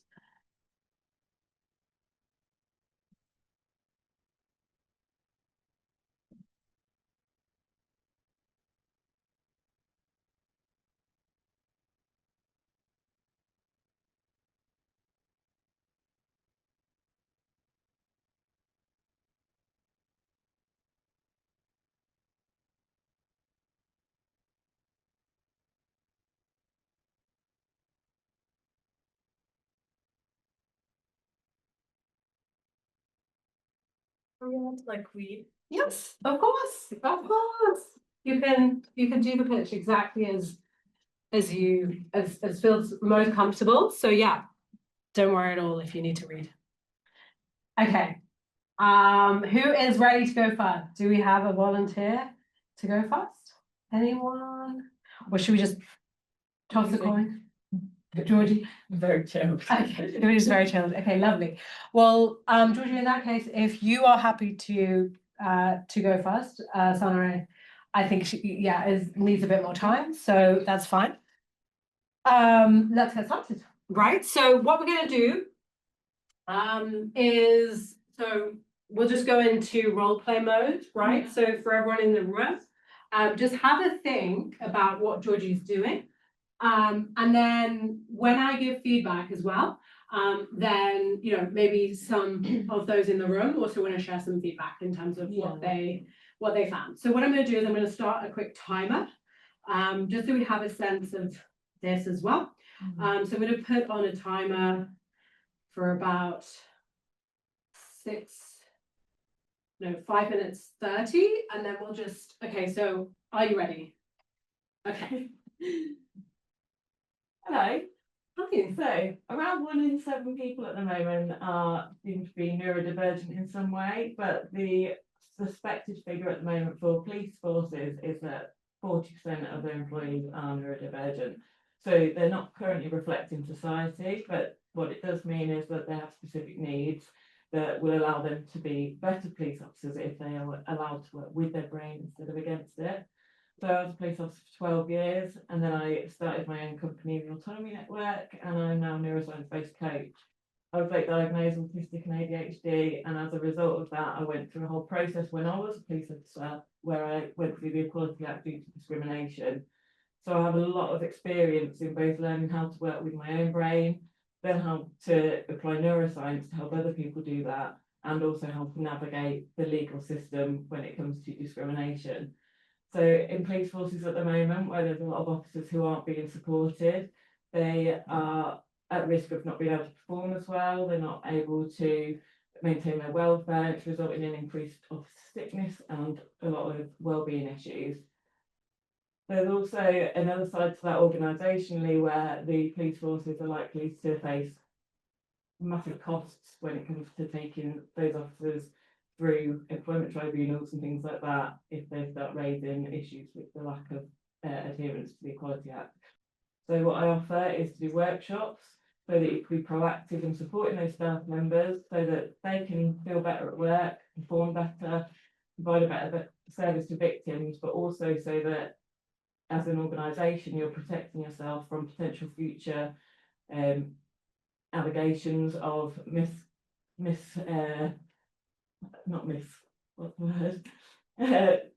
lack of adherence to the Equality Act and Misconduct. and relevant things to that, because a lot of officers are either put on performance plans or they're going through misconduct things for actually things that are relevant to their neurodivergence rather than actual bad behaviour. And if they were supported through that, they can actually achieve a lot better. I've worked with several officers whilst I was a sergeant as a coach, and got them from those performance plans to be really high performers that have had accommodations, etc. since. So what I'm proposing is to be able to do those workshops, either with small groups that are self-selected and they apply for it, or if you wanted to roll it out to a wider audience, then it could be about teaching the leaders how to support those officers on the ground. I don't know if I did all the parts, but Yes. Amazing. Well, number one, Georgie, I mean, in terms of your timing, right, that was 3 minutes. So I that felt was myself rambling for ages then. no, that was well, again, and that's the difference, Yeah. right, between maybe perception and what the listener hears. Who here felt like Georgie was rambling, or who here felt like sounded really specific in terms of her talking points, right? It was very, I thought it was very succinct. It was to the point. You touched on the different points. What went really well was it flowed well as a right in terms of the naturalism of the pitch, right? You gave me a clear ask as well, which I've got to say is also really important. That was what I was struggling most with before. I'd tell people and then I'd just kind of trail off. Yeah, so again, that came through really strongly. What I'm asking for is the small workshops, group, so you gave a clear next step and an expectation to the pitch, right, which was excellent. I think, so in terms of feedback and suggestions that I would have, so where you talk towards the end about the officers in terms of neurodivergence and what they avoid in terms of, so you mentioned, and again, I appreciate there was loads of expertise in what you shared as well, and your proof points, right, and your expertise really strongly came through as well, which was excellent. But the only thing I would, or one of the key things I would say is so if we were to say the benefits, right, or the pain point, what you can help people to achieve or avoid, put that a little bit earlier in your pitch, right? Because that is going to be something that generally your audience Yeah. might be listening out for. So you've got the value and the relevance, but I would suggest it's the almost like the urgency. Why do they need to care? Why do they need to take this? So my suggestion would be to put that a little bit earlier. I think And it's the then- research. I mean, I literally checked those stats a second ago. Oh, okay, well, and then amazing. I would want to give them credibility first before I Yeah. actually use those in the pitch as Yeah, well. of course. But one of the things I'll probably add to the starting is how many people are off sick at the moment and how many we know are neurodivergent and whether it is higher percentage, because Yes. that kind of compels them more to be like, oh, that's actually a subset we do need to work with more. Yeah, and who would you be speaking with, Georgie, as well? Like typically as your buyer, because for example, if you were speaking with a force and someone responsible for the force, and You do someone that's like head of learning or HR. HR. lead. okay, so for this is an example of where tailoring our pitch according to their priorities. So if it was HR, absence and sickness, that Yeah. is a hot area for them, maybe looking to avoid. Also misconduct, right? So those are the types of things. They don't want their officers going on, whether it's like leave or probation or, like in terms of, issues. Yeah. So those are definitely going to be hot points for them in terms of their, priorities. So you did mention though the stats and this is the thing as well, okay? And this is something that you did really, really well as well, Georgie, which was that you mentioned the stats in a way where I can't, as we said, in the moment, like in the pitch, like no one's gonna double check, right? Cross-reference. And when we follow up, maybe we provide a source and we provide like a specific link to, but the most important thing is that when we share the stat or that key point, proof point, that it essentially it adds credibility to what you're speaking to me about, or it adds importance to it, right? So the relevance was definitely there. I thought it was well chosen in terms of a specific talking point. So no, I think you did extremely well, Georgie. I think this also demonstrates hopefully to the group as well, where sometimes it's just a few tweaks and changes, right? And trying something new. It did help to have that framework because I almost forgot to say who I was, and then I was like, oh yeah, I'm drawing about it. Yeah. No, well, brilliant. Okay, so quick question with the feedback, did you want to, as it was only 3 minutes, did you want to try one more time? What, the same pitch or the other one? Well, you can do the same picture or the other one, yeah, whichever you prefer.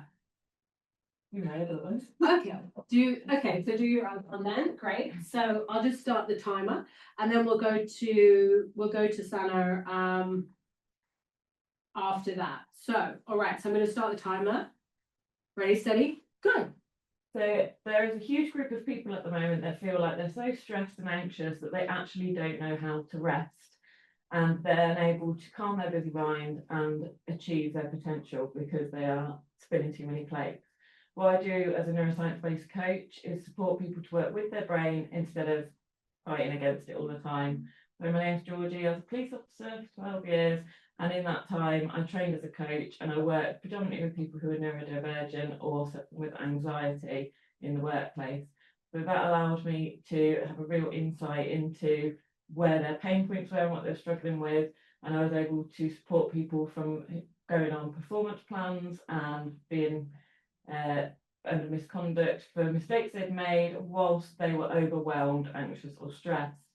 So in providing coaching in that environment, I was able to then move into the wider community and start working with a larger group of neurodivergent people or undiagnosed but potentially neurodivergent people who are just feeling chaotic and overwhelmed and need to get a bit more confidence, clarity and calm in their life.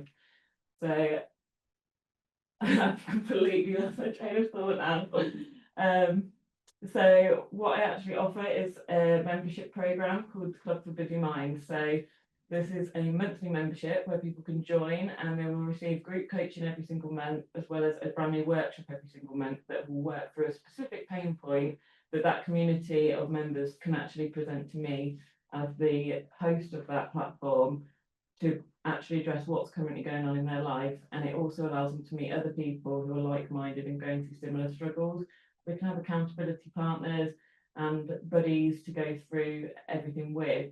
They get handouts of everything so they can actually implement it into their lives, and it will allow them to get access to neuroscience-based coaching at a more affordable and accessible way.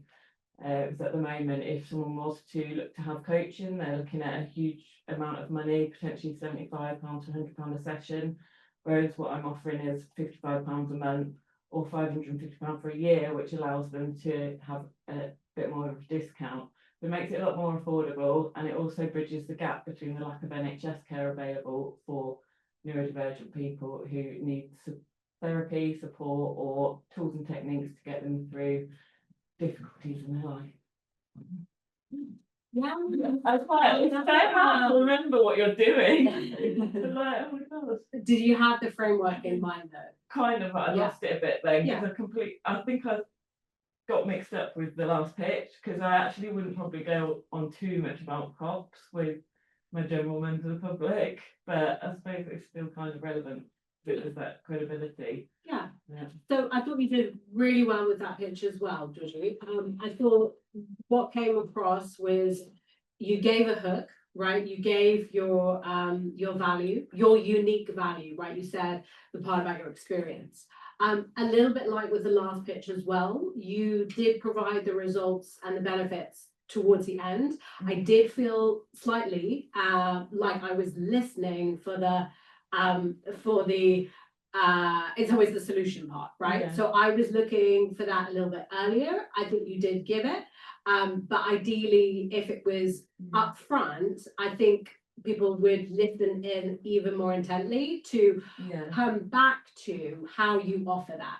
I also thought that when you talked about your offer, right, and the and this is absolutely fine. This is just our role play, but in terms of you said, and then what I offer is right, as opposed to how I can help you, what I've developed for people just like you.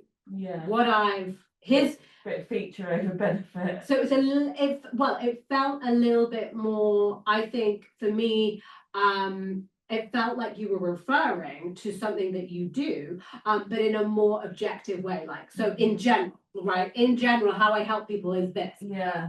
But the aim of the pitch and the hook and this more tailored pitch would be that it's specific to your, so if you're already sitting down in front of your ideal buyer, it's all about, based on my understanding of people just like you, struggling with X, Y, Z. So I think you could potentially just consider throughout just personalizing it a little bit more so that it resonates with who is hearing it. And on the first pitch, I actually thought you did that more. So that's just, again, just perhaps a difference. I think I'm still getting my customer avatar for the club at the moment, because there's such a wide variety of people that are neurodivergent. So still pinpointing that. So that's maybe why it's less personalized. Yeah, and that will come. But yeah, I think overall, in terms of the value, the authority and the credibility, how you provided the pitch, definitely.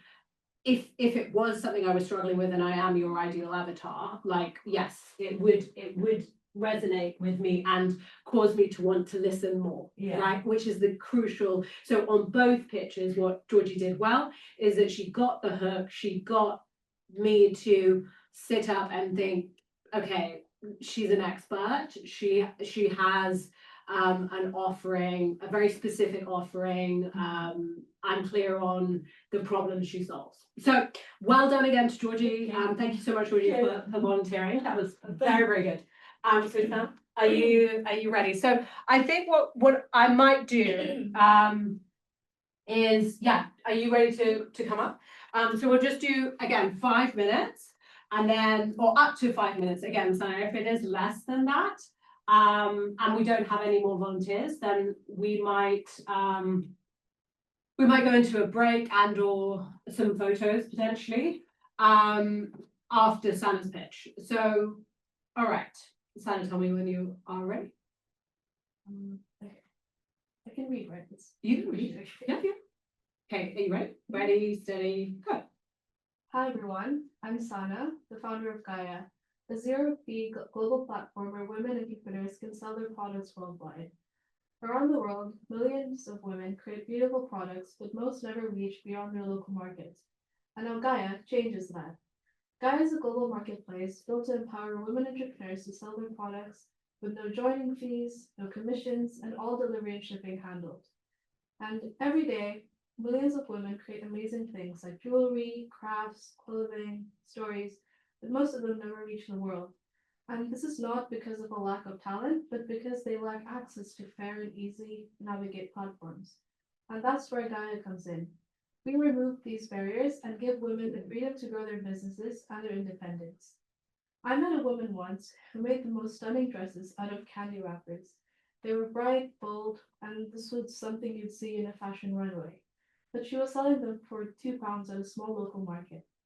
And I remember thinking, how can something so creative, so full of talent, be valued for so little? And that's when I realized the problem isn't skill, it's access. And that's why I built Gaia. Through early outreach, we've already connected with 17 incredible women vendors ready to take their products global.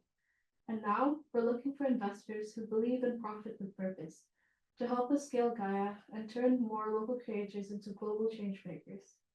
And if you're a woman with a product to share, or someone who believes in supporting ethical, woman-led brands, then Gaia is your space.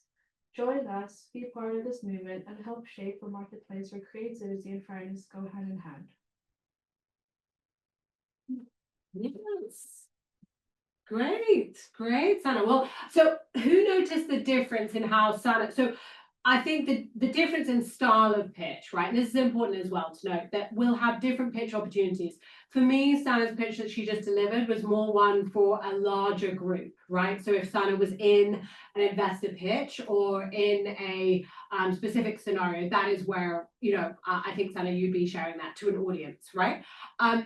And I think what you did really well was you established a problem that applied to a lot of people, i.e. many women, right? Then you talked about that every day people are making creative products and they're having challenges. So you talked about the specific challenges of who you help. So that made it go another level down in terms of, so from your hook, you definitely did that really well in terms of the transition. I think then you gave the vision, which again was excellent in terms of your mission, who Gaia is, what you're aiming to do, right, as a marketplace.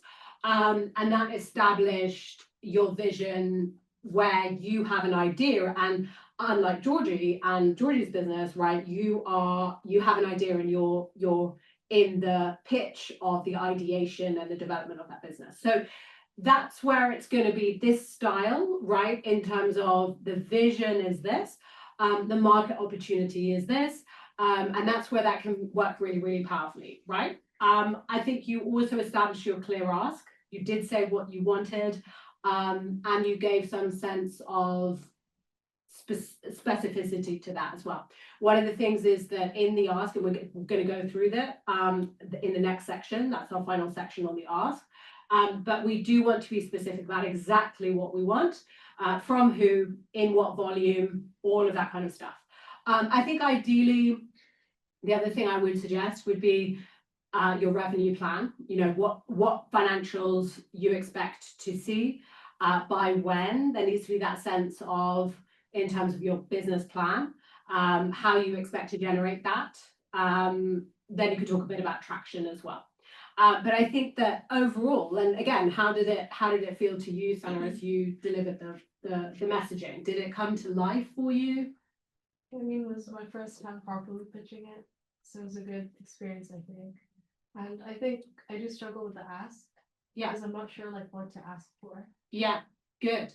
Yeah. Good. I think I need to be more specific, like how much money, maybe. Yeah, exactly. So the next section is really going to help you. And maybe, again, dependent on if we have some time at the end, we might be able to run through both pitches in terms of the ask with what we're going to learn about the ask and the close as well. So yeah, well done, Sana, again. That was great. Very well done. Okay, fantastic. So now we'll just go into a 5-minute break from the training. As we have Mike with us, we also do have the opportunity, if anyone would like some photos, we can potentially have 5 to 10 minutes of break, including some photos, which I will share with everyone after the event. So if you would like some photos, feel free to let us know. And otherwise, again, we'll start the session in the training again in about about sort of 5 past 5, so 5 to 10 minutes if anyone wants to go outside, or otherwise feel free to stay in the room and just chill. So yeah, entirely up to everyone what they would like to do. Do we have anyone who would like to have some photos done in the break? See you again person, aren't I? Okay, excellent. Okay then, so yeah, I think Mike, where do you want us? Do you want us at the back? Should we put the No, light on? Or I'll probably you'll put it here? clear this area out a bit, make a bit of a blank Okay. canvas.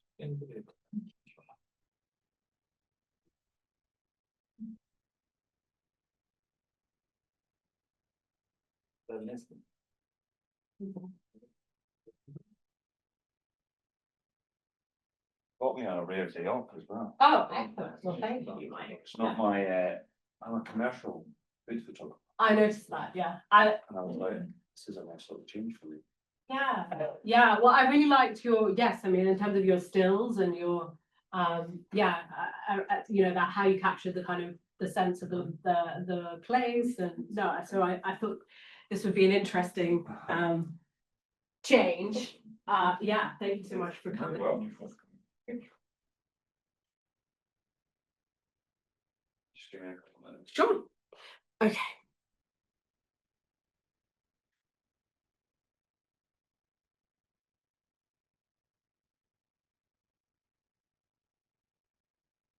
Camilla, it was very interesting. Yeah, thank you. Yes. Are you Very helpful. good? Good, I'm so glad to hear it. Yeah. Is there anything else that you would like me to, so the next section is gonna be on the close and the ask, right? So we're gonna master how we close the pitch. Then we'll have a quick exercise as well. So we do have one more section to our training. So yes, is everyone ready for that? Do we have, yeah? Is everyone ready for that? Okay, excellent. So yeah, so we'll do a few photos, just again, for those that want to do photos now. How much longer it will take? About half an hour-ish? Yes. That's half an hour. What kind of photos do we want? Do we want like individual pictures? Do we want posed together? Let's make it all together. Yeah, could we get some group photos first, Mike, and then yeah, if we can start with that, and then we can do individual photos, maybe some as well with the group, and you can kind of recommend. Okay, Georgie, Mike's gonna be around a little bit after, so if you want to get some individual ones as well, we'll have time. Perfect. All right. Okay, so for everyone online and in the room, yeah, thank you so much to Mike for joining us for photos. And we will get started now with the next section of our training, which is going to be mastering the pitch close. So with regards to the pitch close, why is it so important that we close the pitch really, really well? Well, because often what is happening in the ask part of the pitch is people are touching on what they might like. It's sounding a bit tenuous. And then if we think about the aim of the pitch, ultimately it has to have a firm, strong, defined ask. With a weak ask, right, the problem is that your audience feels unclear about what steps they need to take. So just like with building a business case, right, we've got to have a defined ask, and we've got to make it sound easy for them to do and take, right? So whether it's a 30-minute call, whether it's investment, again, we need to remove the ambiguity. And so here are 3 key tips in terms of your ask. Number 1, we've outlined, be specific. Number 1, in terms of time frames. What are the time frames that you need? Is this something they can do today, this week? Is this something that you're asking them to do in this moment, right? Is this something that's going to be difficult or easy for your audience and your buyer to do.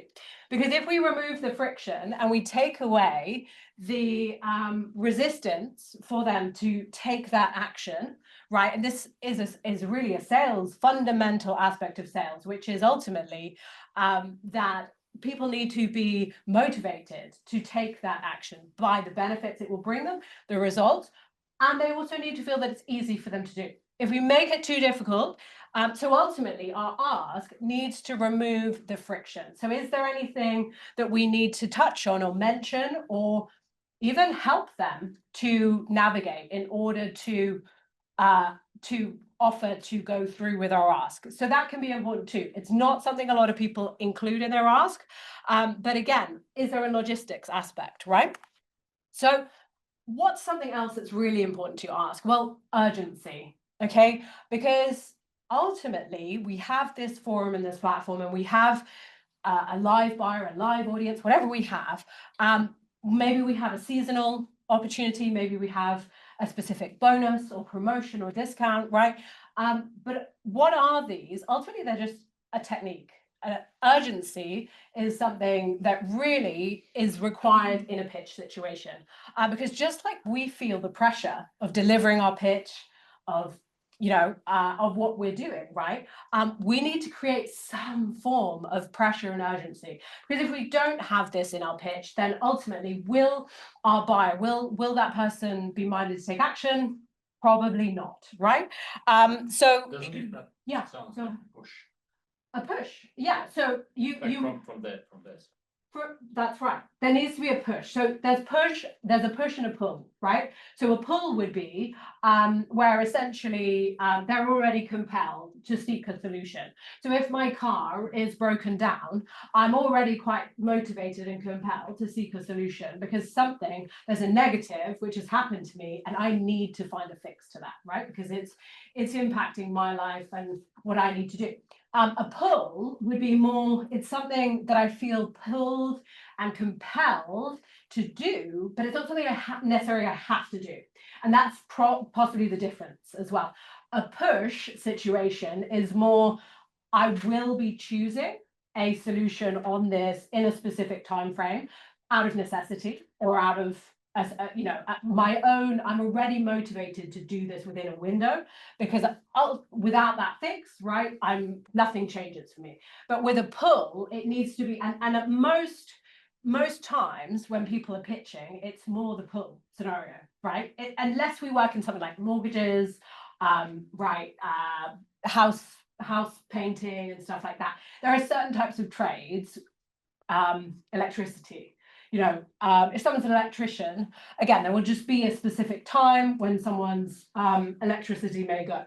But in most of, and generally the founders I work with will be ones where it's more about creating that pull. There needs to be some form of pull. There isn't a necessity for someone to do it, but there is a really good case for it, right? Like coming back to Georgie's pitch examples. So what do I suggest people do in order to help people to feel more motivated to take action? So number one, the clarity of the script of the close is important as well, right? It needs to be simple, it needs to be clear, compelling, but also importantly, there needs to be that urgency. So have you determined for them some kind of constraints where maybe it's that they have a specific price change, a situation which is coming up, which you can mention to them.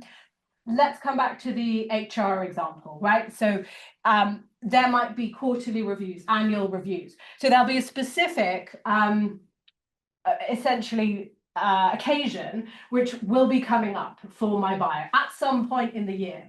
May not be every day, right? But it's coming. So can we mention that in our close? Can we mention, because the next time that you review your employee's absence rate, wouldn't you love to be able to say, my absence rate has improved by 15% since we started implementing these neurodivergence training sessions, right? These workshops. And wouldn't you love the, those types of outcomes for your next company update on HR, right? And then we need to test and refine how much actual pull those generate in the moment. But the main thing is that we're implementing that. We're adding in those types of, we're drawing the buyer's mind to those types of scenarios.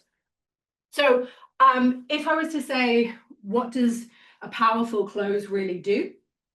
It's a bit of a recap, right? It's going to reestablish the value that we've already initially touched on, but it's coming back to it. What are the core benefits and results that, again, you've already touched on, but maybe your audience needs to be reminded because, they tuned out at one point in your pitch, for example. Then you need to also consider how you're going to address objections and concerns that your audience or your buyer may already be in the back of their mind finding. And with that, it's important to say, to speak to those, right? We don't necessarily, what tends to happen is people will be like, well, they'll wait for objections to be presented right at the end. Ideally, in your pitch, you already address some of the concerns. And how you could do this in like a natural sounding way would be like, many people tell me that in terms of implementing a new solution in this area, that it wasn't something that they'd ever thought of doing.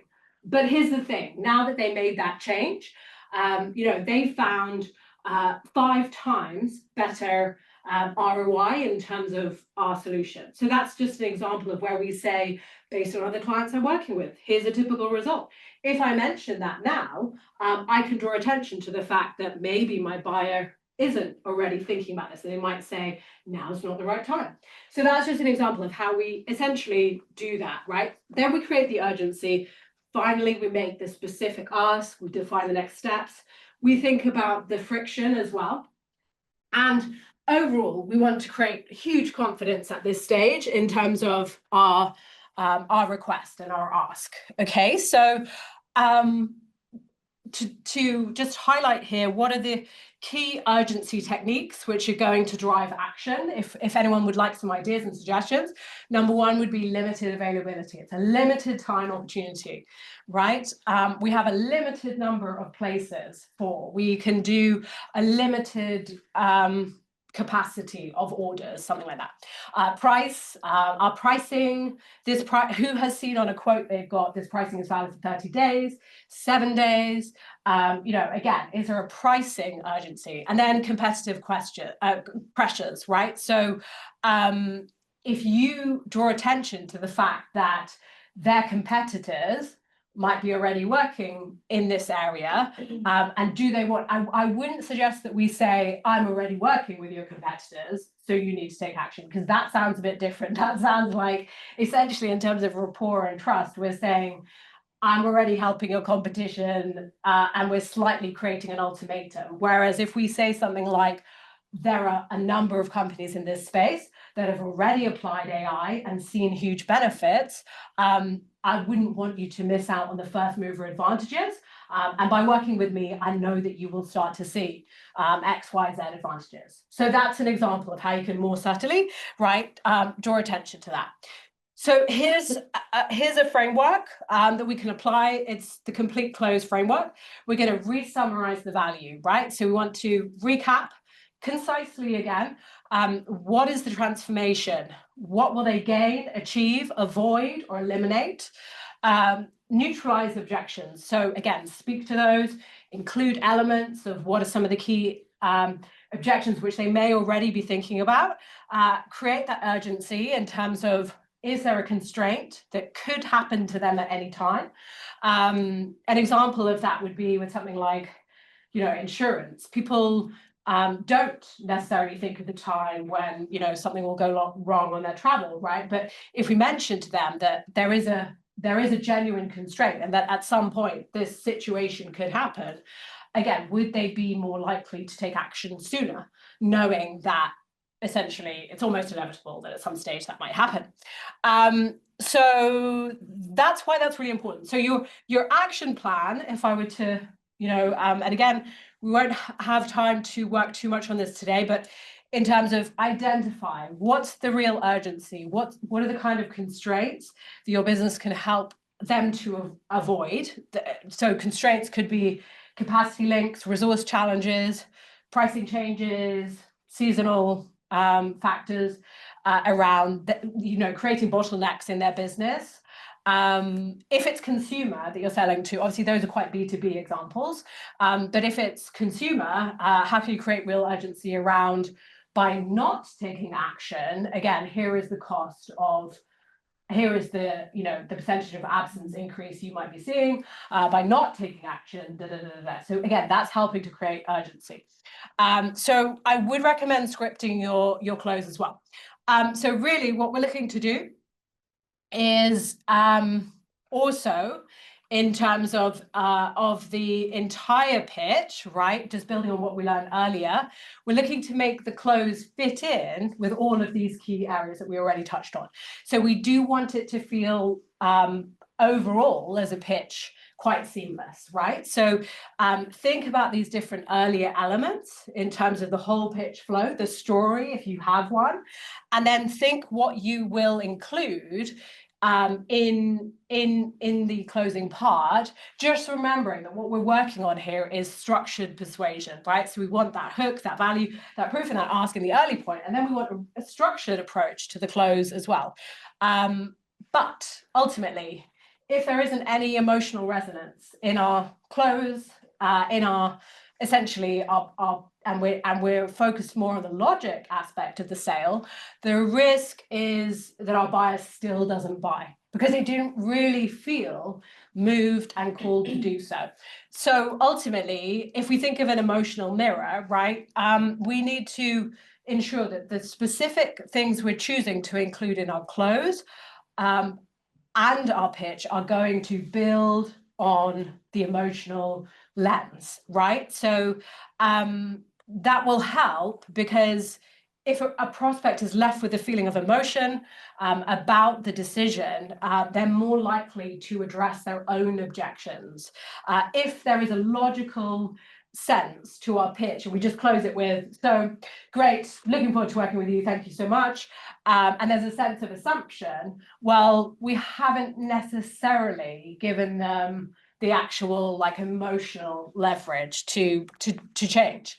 So that is in terms of the ask and the close, right? So and really I just want to check if we had any questions in terms of the close and the pitch close section. And the thing is, every time somebody trying to address me some discounts for quick decisions, Yeah. I always feel manipulating with me, so I usually refuse that. Yeah, absolutely. So what's important is to, with a discount, right? Well, number one, it needs to be honored. It needs to be clear why it's being applied. With a discount, which is almost like an ultimatum, like take action now, or essentially, yes, that's right. If you feel the level of manipulation and you feel like it's not compelling, then you'll say no. That's right. And that's where just a discount strategy isn't necessarily going to move your product, but a pitch strategy is, right? Not the discount, but everything what is pushing me to make a decision as soon as possible. Yes. For some reason, what doesn't like belong to me. Yeah. Because it's my decision, it's my money, it's my responsibility to spend them like in proper place. Absolutely. And if somebody is forcing me to do it quickly, I always ask question why. Yeah. Yeah. So, You what- wouldn't feel forced if you, Yeah. by the time of the close, Yeah. you've already been convinced you want it anyway, yeah. because then it won't feel. And what I do, I will just refuse the deal just because I feel something strange going on around. Yeah. Like, why are you That's doing a it? feeling, What's isn't the- it? what are you doing? I mean, Why? just coming back to what I was saying, it's a feeling. It's a feeling of, I don't want to be misled. I don't want to make the wrong choice. I also don't want to be, as you said, you don't want to be manipulated into taking action That just thing for the could be sake of it. overpriced. Yeah, so, and that's important as well. But again, with the pitch, you've given a much more informed decision. You've given a sense of, you've informed them, you've told them something that they didn't know, hopefully. You've created curiosity because of that. And you've just created almost like a case, right? Some points, a specific set of reasons and points why to take action. And it's entirely different to just, seeing a discount on a page, right? Of which Black Friday is a kind of, right? It's just a discount occasion. So with that, those are really important points, Andrew. And again, it's always important that if we want to get a sense of objections, we can start with our own buying habits and how we buy and what causes us not to buy as well. So we can definitely tap into what would we say no to. There will be more, of course, objections to add to that, but definitely we want to tap into, if I wouldn't go for that, why should I invite my buyer to do so? And we also want to make sure that it's with integrity and ethical in terms of persuasion and every aspect of sales, right? And that's a really crucial point as well. So with that completes our workshop and our sessions for today. And I do want to share very, like, in terms of an opportunity, which I have for all of those who have joined today. So I've put together a specific package. Obviously, today was a taster session in terms of the workshop and pitch training and what it can do for you, right? But really, based on all the work I've done with founders, one initial session will not necessarily change your habits around pitching and will not necessarily give you all the input and the support you need. So based on my specific experience and the impact framework, which I've developed, I've put together the Investor Ready Pitch Lab, which is essentially, it's a more immersive coaching training, which helps founders, entrepreneurs, and business owners to really overcome their pitch challenges, but one-to-one. So the difference is that the sessions will help to really redefine how you currently run your pitch. But I do also have, as part of this, some bonuses, which I'm offering. As for those who have attended today, I'm offering, for those who are ready to go forward, the pitch command training, which is a 75-minute group call, which is going to help you to, again, build on what we've learned today in terms of your opening, how you frame your pitch, and how you close. And then it's also going to give us a better sense of your confidence and what do you need to implement in order to change the confidence that you feel as you pitch. And this comes back to the mindset piece that we talked about. In addition to that, I'm offering the Pitch to Profit prompt and template vault, which has a series of templates which I specifically have developed to help around specific scenarios for pitching. So again, if your preference is that you work and develop your pitch via, you need some inspiration and some ideas and more guidance, these kind of templates will help you to do that. We've used a couple of examples in this session today, but these will be a lot more detailed and more specific, right? Another will be that every Friday for a month, I'll be offering live reviews of pitch calls. We'll do these on Fridays. And I'm starting the Founders Fire Circle, which is it's a group specifically for entrepreneurs and those who want to develop and work on their pitch. And what we will do is go over different aspects of people's pitches. Then we'll do some live hot seat coaching. It will give people more time to apply what I train on the Pitch Lab one-to-one, right? So I'm offering that as well. And then, as I said, this will be a 30-day opportunity, which will help to have more community around developing your pitch. So if you generally work better with not just support and coaching one-to-one, but you'd like to have peers and others around you to really develop and grow. And I think ultimately, in terms of your experiences, it does help you to hear from others who are experiencing similar challenges. And sometimes that can be important around, again, giving you new ideas and approaches, which you hadn't necessarily thought of across the group. So that's why I've created this. There is a money back guarantee as well to the training. So again, if you do the work, if you take part in the Pitch Lab and the bonuses and you feel like you didn't get the top result, then I will give you a full money back guarantee as well. And really, in terms of this offer and what it looks like, the barcode is on the screen now. This is I'm offering this for the next 5 days because the first Friday call will be on the 14th of November. We will book in your 2 one-to-one sessions as well. There is an additional bonus for those who have attended today of 10%, and then there's also an additional discount for those who pay in full.